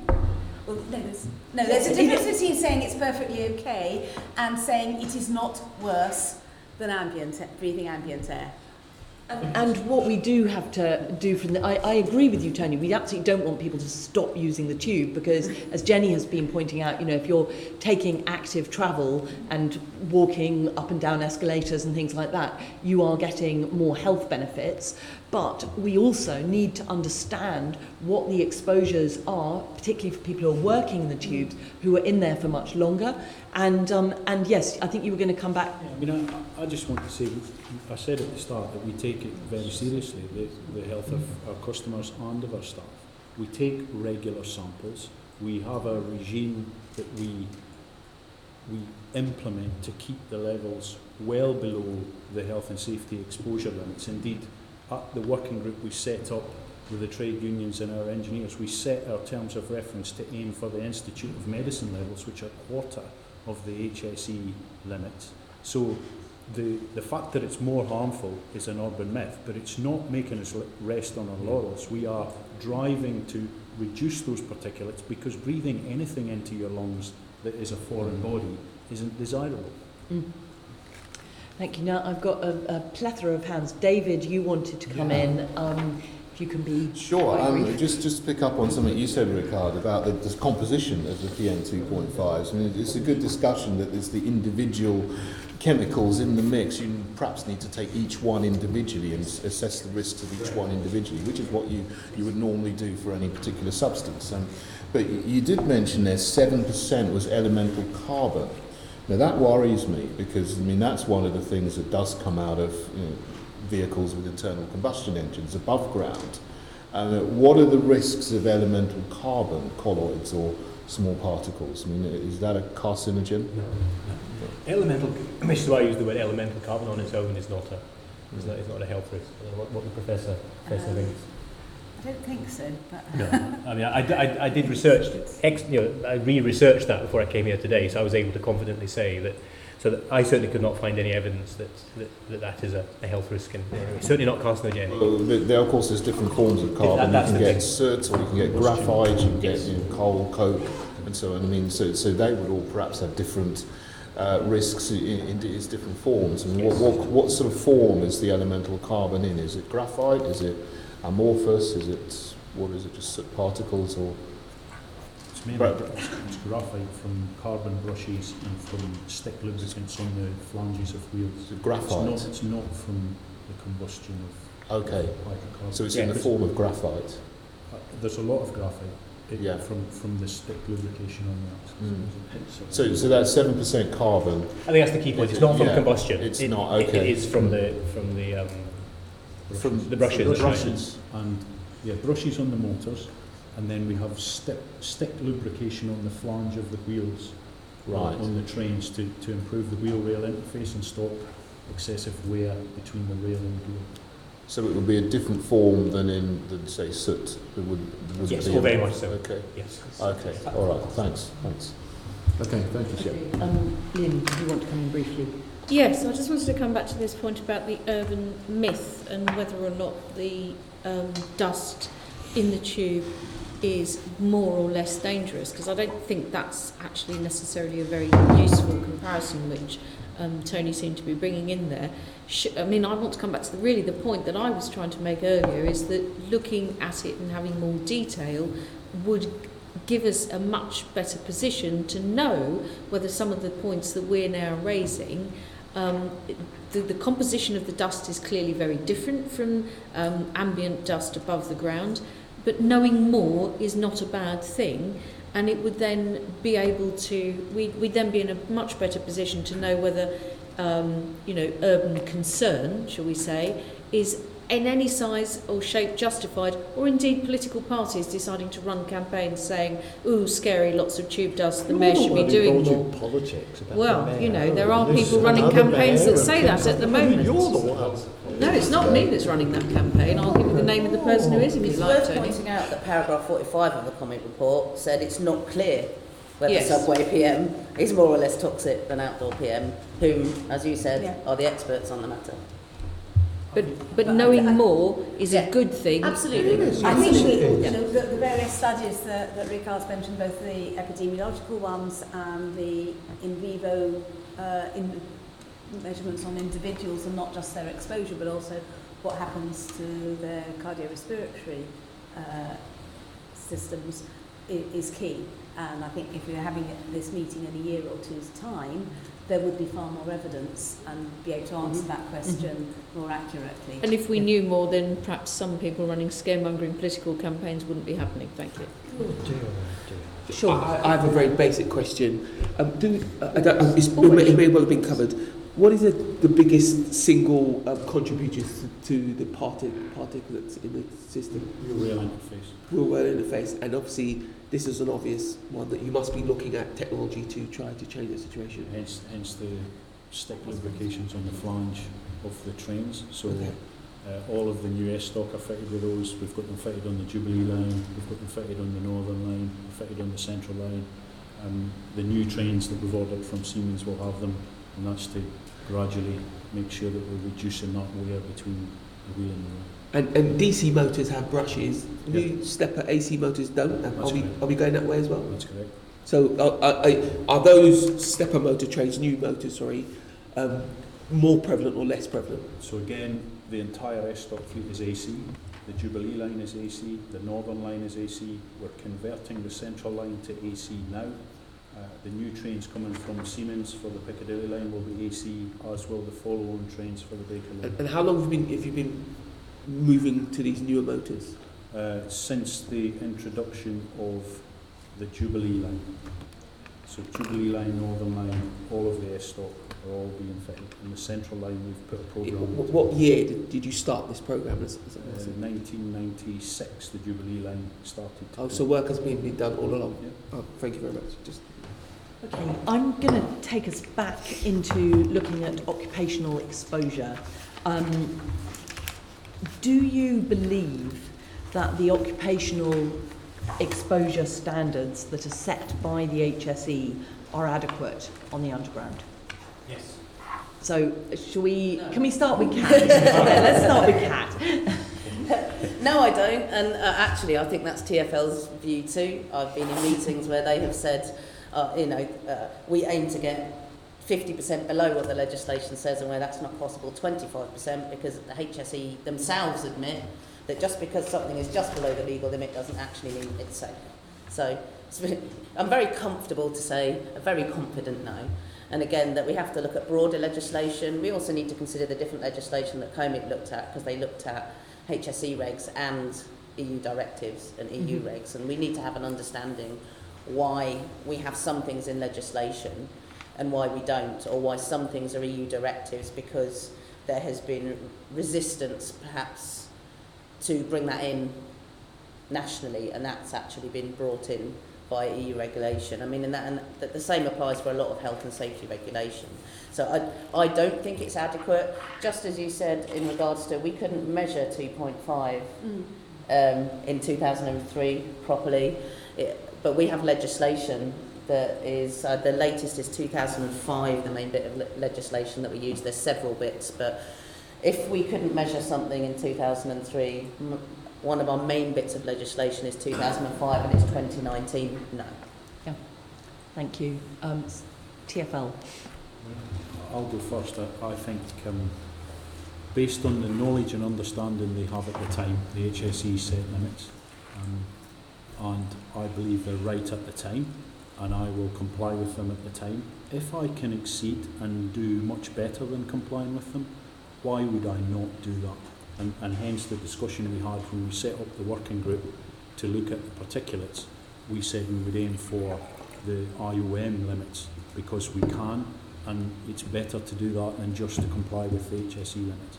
But I think based on the knowledge they have, they set limits on their understanding of the toxicity of those elements. So, it's accurate what they do with the knowledge they have at the time. So I agree they're right.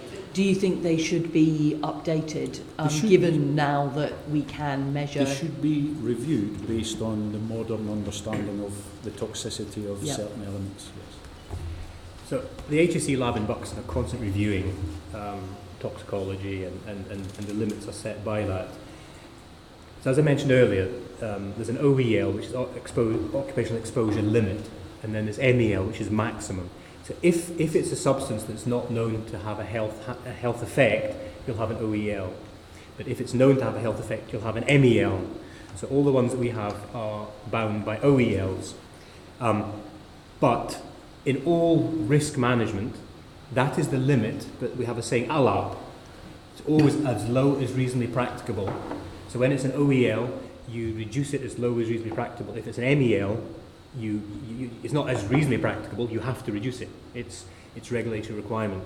So at all times, you're trying to reduce the levels as low as reasonably practical, which is all the cleaning regimes that Pete's been working on. But to reassure you, so the HSE limit in the UK is 4 milligrams per cubic metre. The IOM has set it a quarter of that, at 1 milligram per cubic metre. So we were well, on average, a simulated passenger journey is about 0.1, 0.2, and this is averaged over 8 hours. This is what we call an 8-hour time-weighted average. So if you were to do that, travel for 8 hours, you'd get about 0.1, 0.2 micrograms per cubic metre. A train operator is a bit higher than that, about 0.2 to 0.5, still half of the HSE, the IOM limit, remembering that the HSE limit is 4. So it's an eighth of what, and for the CSAs, depending on the platform, it varies from 0.08 to 0.6. And interesting, so the platform staff at the high-risk stations do get a little bit more exposure than the drivers. And to put it into context, the US, which have OSHA, as equivalent of our HSE, and you know how the US, how litigious the US and how tightly controlled things are over there, they've actually got their limit at 5. So their limit is actually higher than the HSE. So to answer your question, a review, absolutely. I would suspect it's constantly being reviewed, but I'm very comfortable that 4 is the right level, but we actually work to 1 in any case. I would just add that as a health and safety rep, my version of reasonable is often different to TfL's version of reasonable. So there are times when TfL has said, we've allowed this, we've made this as low as reasonably practical. And in my experience, that is not as low as reasonably practical as it could be. And I thought, these levels here, we're talking about long-term chronic health issues that could arise, and these levels are set, and you're comfortable with them. I want to go back to something Kat said about, sort of everyday irritant. Your eyes are going, your throat's a bit sore, your asthma attacks. By the way, as an asthmatic, an asthma attack is a major event. I just want to put that out there. And very difficult to have in a public place as well. Not that you choose where that happens, but actually there's other impacts about something like that happening in a public space as well. Unfortunately, I have personal horrific history on that. But where is the interface? Let's take out the animosity. What work can TfL do to look at those things, to mitigate them? It could just be a case of, take your brown inhaler because your shift looks different this week, or could TfL do something, can they issue equipment?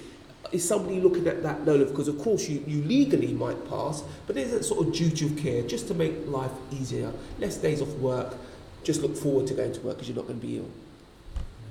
I mean, the agreements that we have in place at the moment, and I hope will improve beyond where they are if you're a member of station staff and you feel agitated in some way, that you withdraw.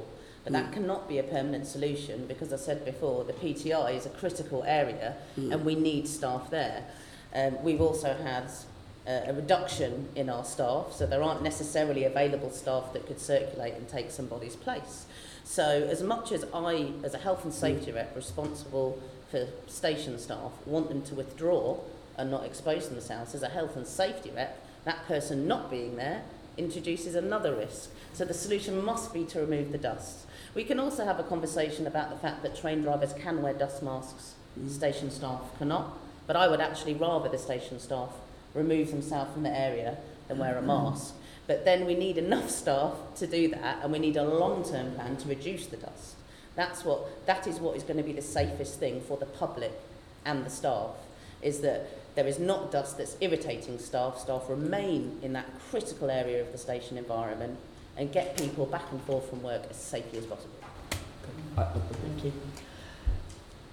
So just finally on this occupational thing, it's discussed as an occupational exposure, but not as a travelling exposure limit. Do you think that is good enough, or do you think that you should be looking at the exposure of the travelling public? Well, we do simulated journeys. I mentioned the numbers that the average numbers that we get for that, and we do that on an ongoing basis. The difference between the public and our staff is the length of time that they're actually on the network. Mm-hmm. So an 8-hour TWA time-weighted average is what you'd be exposed to over 8 hours, whereas a member of the public, 1 hour, maybe 2 hours maximum, they would be exposed to that. So can we apply? Well, we're still, if we were to apply a level, the level would be higher than it would be for somebody who's working there all day. Yeah.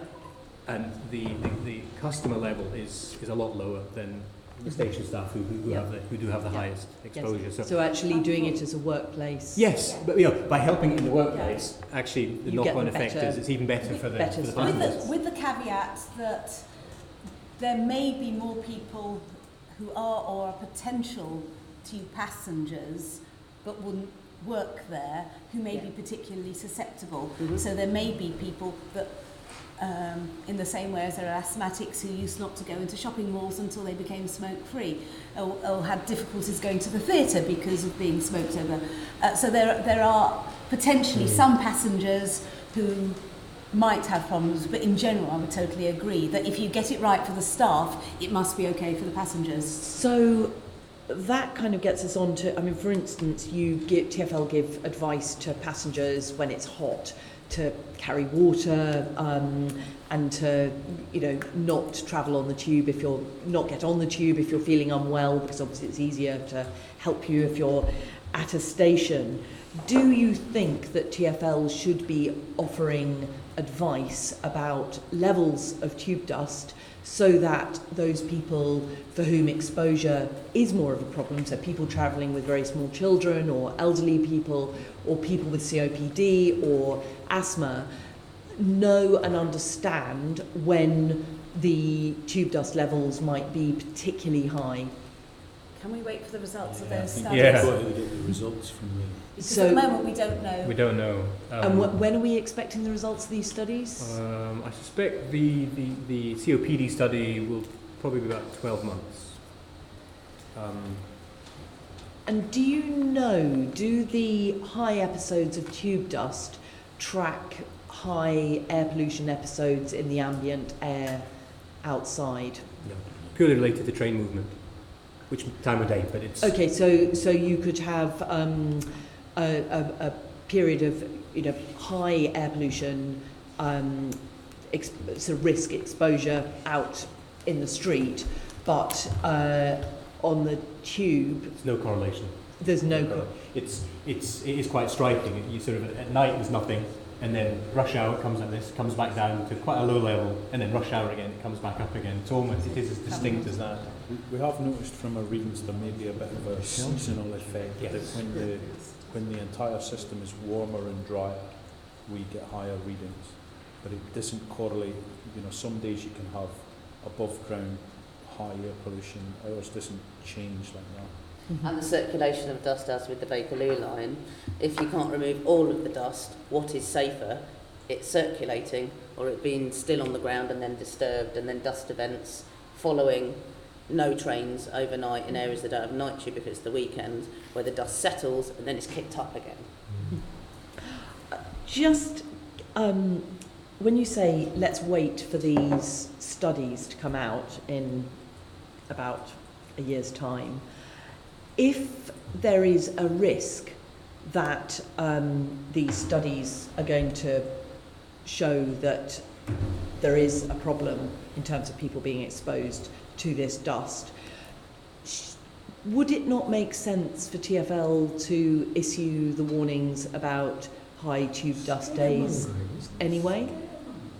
So can I answer actually the original question, which will answer that one? From a health perspective, I don't have concern. Well, I totally agree that the most exposed population is the very young and the very old and the immunocompromised. But actually, from what I see here, I don't have a concern of babies, young children, or the elderly, or the immunocompromised. And we shouldn't be seeing more incidents of asthma because it isn't asthmagenic. So yes, it might be more. It might be an irritant effect, but it's not something that should set off asthma. So not from a. So I don't. What I see in front of me now, I don't think we need to say to the public you shouldn't travel at rush hour or have if you're 85-year-old COPD. There might be other reasons why you might not want to travel at rush hour. You almost become, I think as the professor said, you almost become self-selecting. If you have bad lungs and you have really bad COPD, it may well be that the higher levels of metal in there maybe affects your breathing, as it would do if you're cooking on a gas stove. Because when you cook on a gas stove, you're hitting 5 milligrams per cubic meter. When you're burning a wood stove, you're hitting 25 milligrams or a wood fire has 25 milligrams per cubic meter. So as a COPD person wouldn't light a fire in the house, and they probably cook with electricity and not gas, they would regulate that. Would I say that a COPD person shouldn't go on the underground? No, I haven't seen any evidence that would say they shouldn't. Yeah, thank you. Can I just add, I disagree, because this is a conversation about data transparency, and it's not about TfL instructing people what to do or not to do, it's about making that information available. You go on the gov.co.uk website, there's a huge amount of data down on data transparency, so I don't believe that it would be right ethically to say we are deciding not to give you that information if you have that information, but that is complicated by the fact we're providing a public service but we're not public servants. Chair, with all respect, that's not what I was saying. We'll share the data, everything we have here, it's all shared anyway. What I was meaning was not to give out advice. Not the warnings. Not warnings. I don't think we need to give out And warnings. I- Would we put out tannoy announcements telling people to move away from the Bakerloo line? No. Yeah, definitely not until if the reports come back, then we need to consider it. But at the moment, we don't know if there's any impact on vulnerable individuals from the composition of dust in the underground, and I'd be worried about where those people would then try to go and what line would they go on? Would they try and take the bus? What else would they do? Yeah. Thank you. Lynn, can I bring you in now? You may. How are you measuring the effectiveness of the technologies and measures that are currently being used to address the tube dust?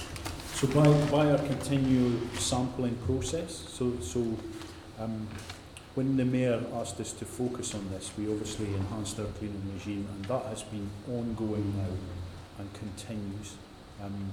It is based on a graded inspection, so every part of the underground is inspected at least every 48 hours, and then the cleaning is targeted at the areas where we have dust building up to keep the cleanliness correct. I mean, I think of it a bit like a river. As a river flows down, the sediment gets deposited at certain places, and the airflow in the underground is similar. We get certain places where we get more dust gathering than others, so we target and try to make sure we're cleaning regularly in places where we build up the dust. But also, in addition to that enhancement, we've been trialling various different things. Presumably those locations where it builds up and sort of known to you in the sense that the underground doesn't meander around like a river, it doesn't sort of move about. That's correct. Sort of runs in the same places, so the build-ups will always be in the same places. So you can send your machines specifically there to... Certain places that we clean every 24 hours, so every night we clean some places because they build up. But we've been carrying out a number of trials to improve that cleaning regime. We started in 2016 where we picked the 42 dirtiest stations and we cleaned through the station platform, and in some of the stations we cleaned 50 metres either side. In other stations we cleaned all the way to the next station. We then analysed the results from that, because at that time we used two different suppliers with two different methodologies. We picked the one that gave us the best results, and we rolled on to carry out a trial of the entire Bakerloo line, the tunnel section of the Bakerloo line from Queen's Park all the way down to Elephant and Castle, where we did a deep clean of that entire section. We then monitored the dust levels after that, and we found that although initially it helped, actually the PM levels in the tunnel returned very quickly to the same as before. That then made us go back and look at our methodology and try to look When at was this, sorry, the 42 that was dirtiest? 2017. 2017, the 42, do you have that list of the 42 I do, dirtiest yes, stations? we've provided it before, but I can provide it again. That'd be good. Then at the end of 2017 we carried out a dust suppressant trial on the Waterloo and City line, where we sprayed it was a mild detergent. We obviously had to get it approved and make sure that it was safer than the dust, and also we had to get it approved through all of our signals community, the power community, to make sure that it didn't cause any problem with our cables or our equipment. But we sprayed a suppressant on the entire length of the Waterloo and City line, and we've been monitoring that since December, because we wanted to understand the longevity of the improvement.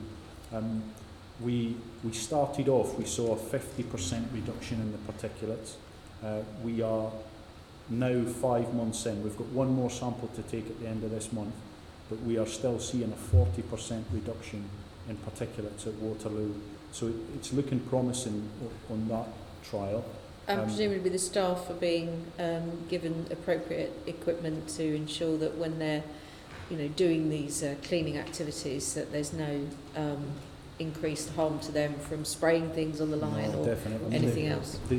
I've seen that CAT is very much on the case on those sorts of things. The engineering staff, when they're doing the cleaning, you've got an open invite to come. I think a date at the 11th of July, you're possibly coming to actually see it happen. Yeah, Yes, yes. we're coming to spray ourselves, yeah. But But we're looking forward to wearing quite a lot of PPE. It sounds like a PPE type occasion to me. You'll probably be wearing more than station staff do.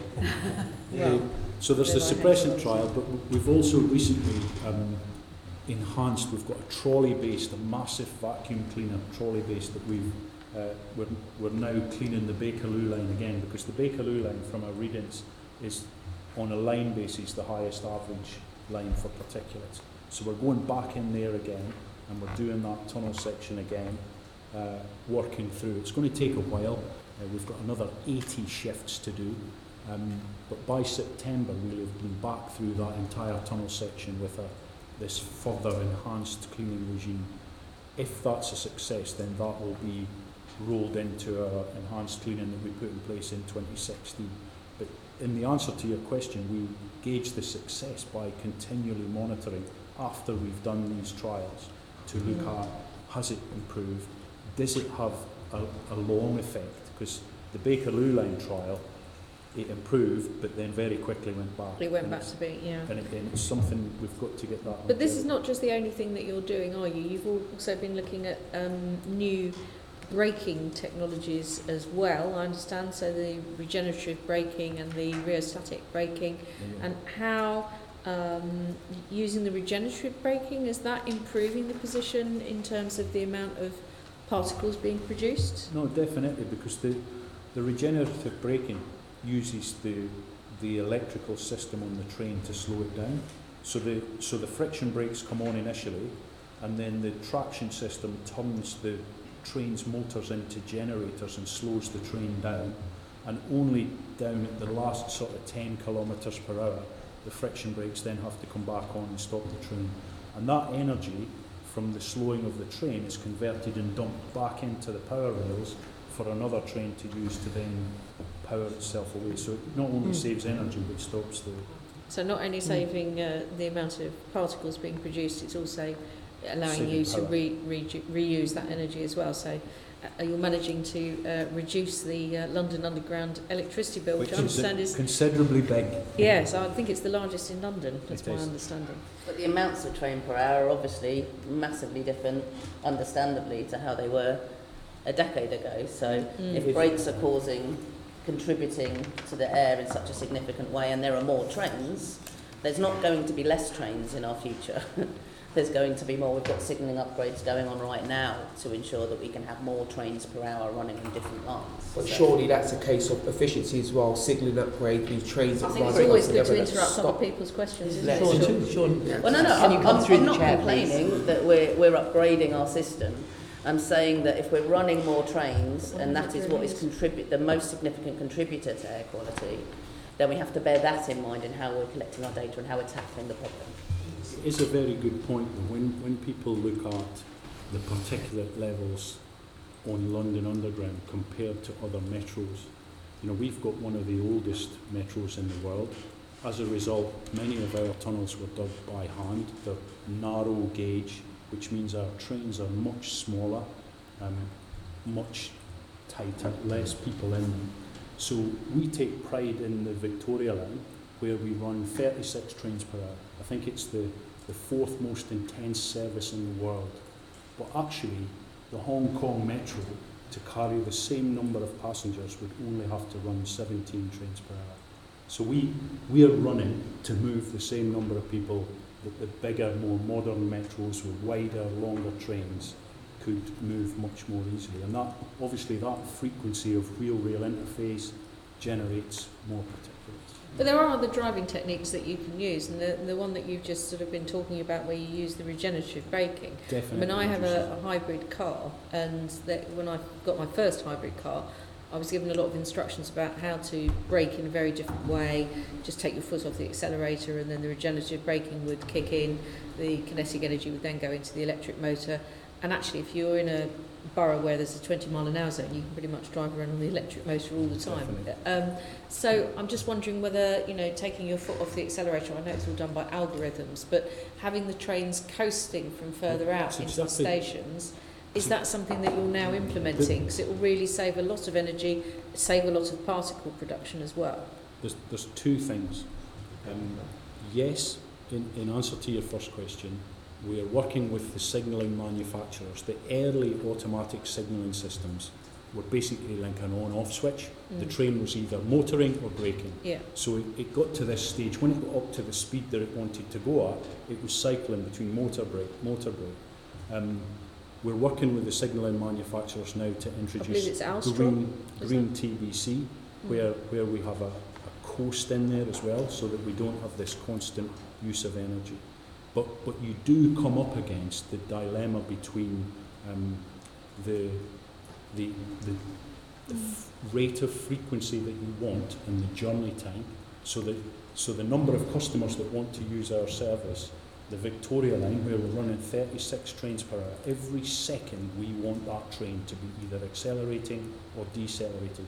If we start to let it gently coast into the platform, suddenly 36 trains per hour might become 32 and we get overcrowding.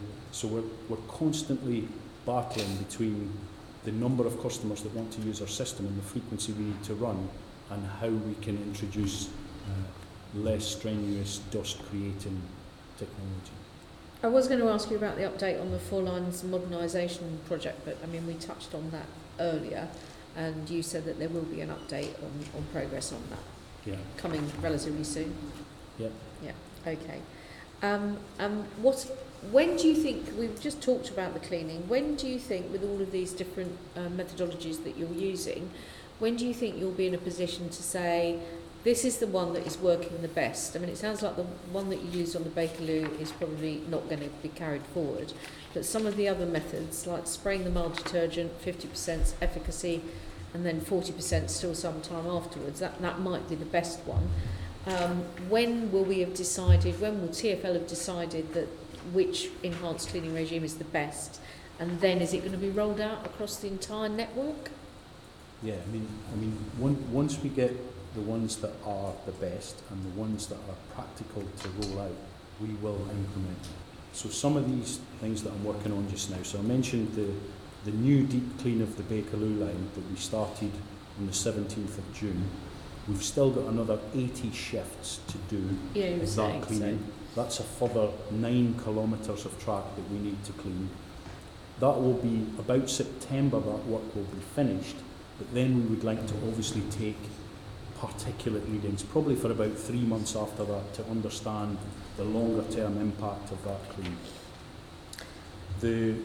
We've also started a light trolley vacuum trial between Barons Court and Earls Court on the Piccadilly line, which will be complete on the 4th of July, and we will start to take readings of the week after that. So probably 3 months after that, we'd know, is that a good option?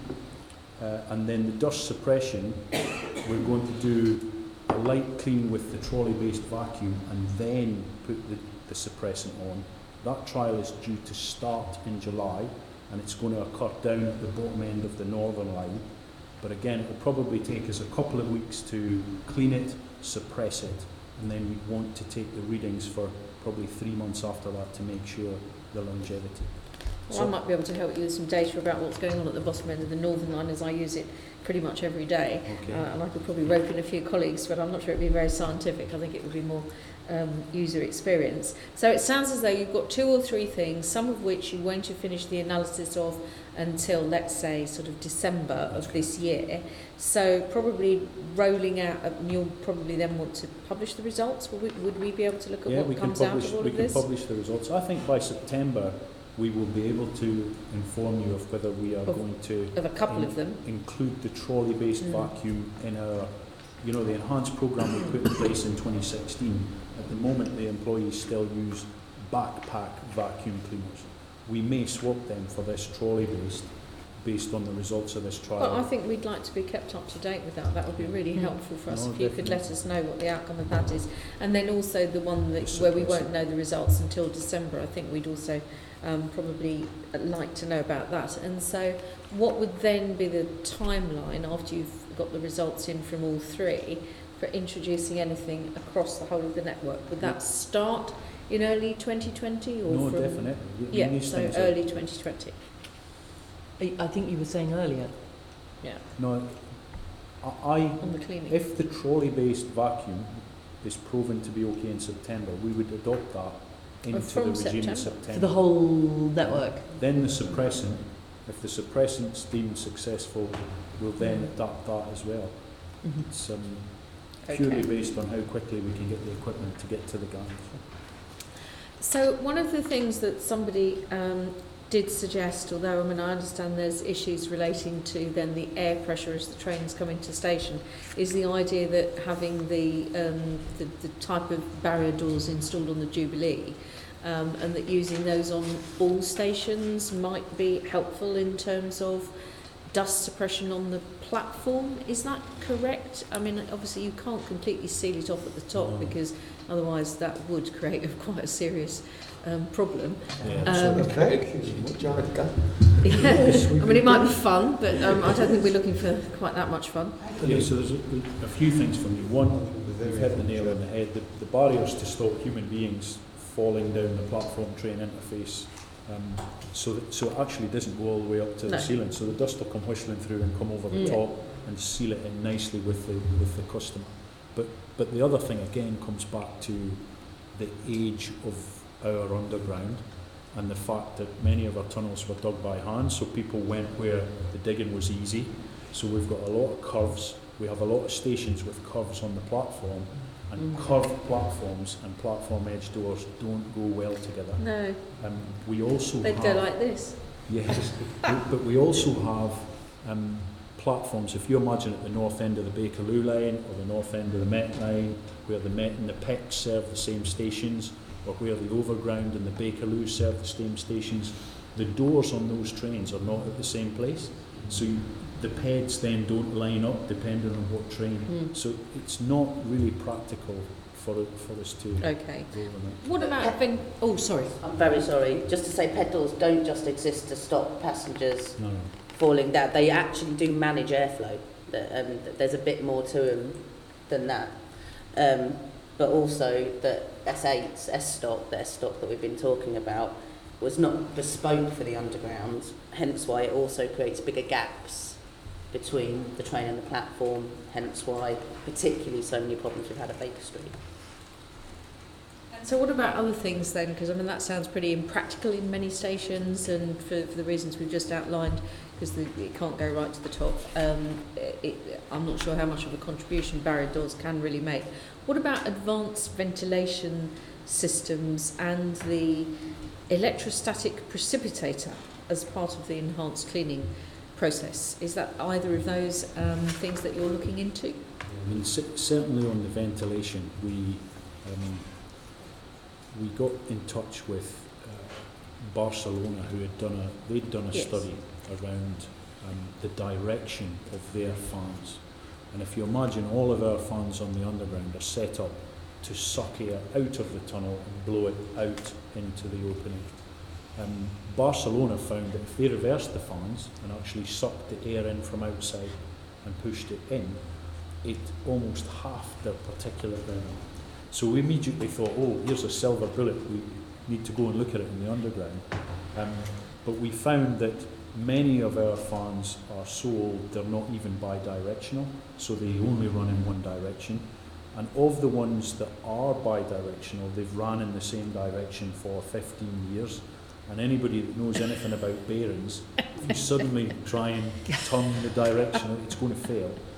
So we do have a programme of work where we need to get our existing fans to a level that can enable us to trial that. Well, I still think the trip to Barcelona sounds Would like it would be be good. very valuable, because it would be nice to see what they've got in operation over there. But we also have... After Caroline's made the arrangement for us to go down the tube and have a look at the cleaning here, I think we need to go to Barcelona and... I'm kidding. Can I ask what the ambient air pollution levels are like in those areas of Barcelona compared with central London? Because might you actually be solving one problem and causing another? Yes. We could be bringing in air that the PM level is lower, so it makes our overall PM level look lower, but we could be bringing in PM of the chemical compound that people don't want to bring. There's two differences with Barcelona. One is that they have pedestrianised very many parts of the central area. So Las Ramblas, which is their equivalent of Oxford Street, is completely pedestrianised. And secondly, they're much closer to the sea coast, and I think the winds in Barcelona may be more, and the building centre is slightly further apart, so there may be less of the canyon effect that we get in certain places.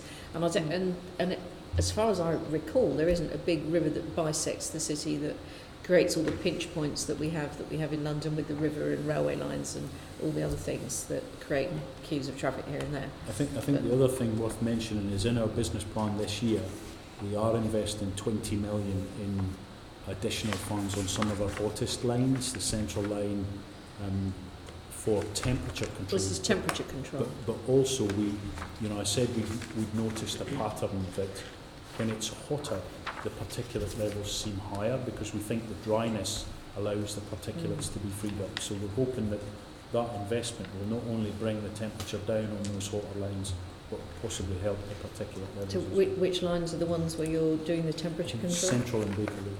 Central and the Piccadilly? And Bakerloo, I think. And the Bakerloo.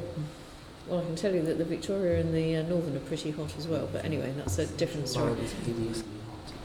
Well, we can have a fight over which is the hottest line now, as well as which one has the most dust. But I think we can save that for after the meeting is completed. Thank you very much. That's the end of my questions. Thank you. So that brings us towards the end of our discussion, and I just wanted to give you each a chance if there was anything that you felt you hadn't had a chance to say, or if there's one thing that you really hope would change or shift, this is your moment. So should we start, Peter, and we'll head. Yeah, Chair, I would just like to thank you for inviting us here today, and I'd like to thank the Assembly members for their questions and their interest in this subject. I think that I've already said we take air quality of our customers and our employees seriously, despite the fact that we have no evidence that the particulates on the underground cause harm. We are not sitting around resting on our laurels. We take it very seriously. We're working with our occupational health, our trade unions, our colleagues across the business to try to bring these levels down and make a considerable improvement. Thank you. Yes, I think once again, thank you, Chair and Committee. It's been a fantastic meeting. And to echo that, the kind of philosophy that we have in occupational health for this is, and this is really key, is one can never prove the absence of harm to people except by showing that no harm has occurred over a prolonged period. And that's the next stage that we're going to with the epidemiology studies to make sure that we're not doing that. Because we can't say, as the comment report says, categorically there's no harm until we've proven that. So that research is very important. And those studies, remind me, the epidemiological studies are coming out in a year's time? No, so we're doing a short-term one which is looking at sickness absence. That's just to give us a feel, just to sort of, the full-blown requires 2 PhD students to work on it full-time. It's going to take 2 years because all of our medical records are paper-based, so there's a lot of time to do that. So that's going to take 2 years, but we didn't want to wait 2 years. That just seemed a little bit too long. So we're doing a shorter study which is using sickness absence to see is there anything striking within that. But the definitive study will be there. And the sickness absence will be done the next 3 to 6 months. Okay. Thank you. So again, is that something that we would be able to have a yes. look at Yes. when it comes Certainly, out? Yeah, absolutely. great. Most Absolutely. certainly. I think I'd already asked for it earlier. Jenny. Thank you. I think the only thing is that if these various different epidemiological and individual-based studies do give grounds for concern, that any advice needs to be tempered by a comparative approach to make sure that people aren't being scared off from going to the tube and are instead doing something that's actually worse for their health. Yeah. Thank you. Yeah, and thank you very much for inviting me, and I echo what you said. I mean, comparators and peer-to-peer, I want to see the data that we're collecting, the scientific data is consistent and is a rolling programme and is not as patchwork as it has been. And we have talked a little bit about being able to monitor daily across a long period of time to work out when we need to jump in on something. And also to say, the tube is not a balance sheet, it's a holistic system. And we must not let money stop us from doing things. And TfL has lost its central government grant, which I believe was utterly wrong. But I do not want to see any effort on TfL's part or from the union's part asking for the collaboration of TfL to not happen because of money. Thank you. So I think, my big takeaways are we desperately need these epidemiological studies. Absolutely take Jenny's point about the taking a comparative approach and Kat's point about taking that comparative approach. Totally hear the problem about the money, and also welcome the measures that you are taking to try and clean up the tube. So can I now ask the committee to note the report and our subsequent discussion? Noted. Thank you. And can you delegate authority to me as chair in consultation with party group lead members to agree any output arising from our discussion? Agreed.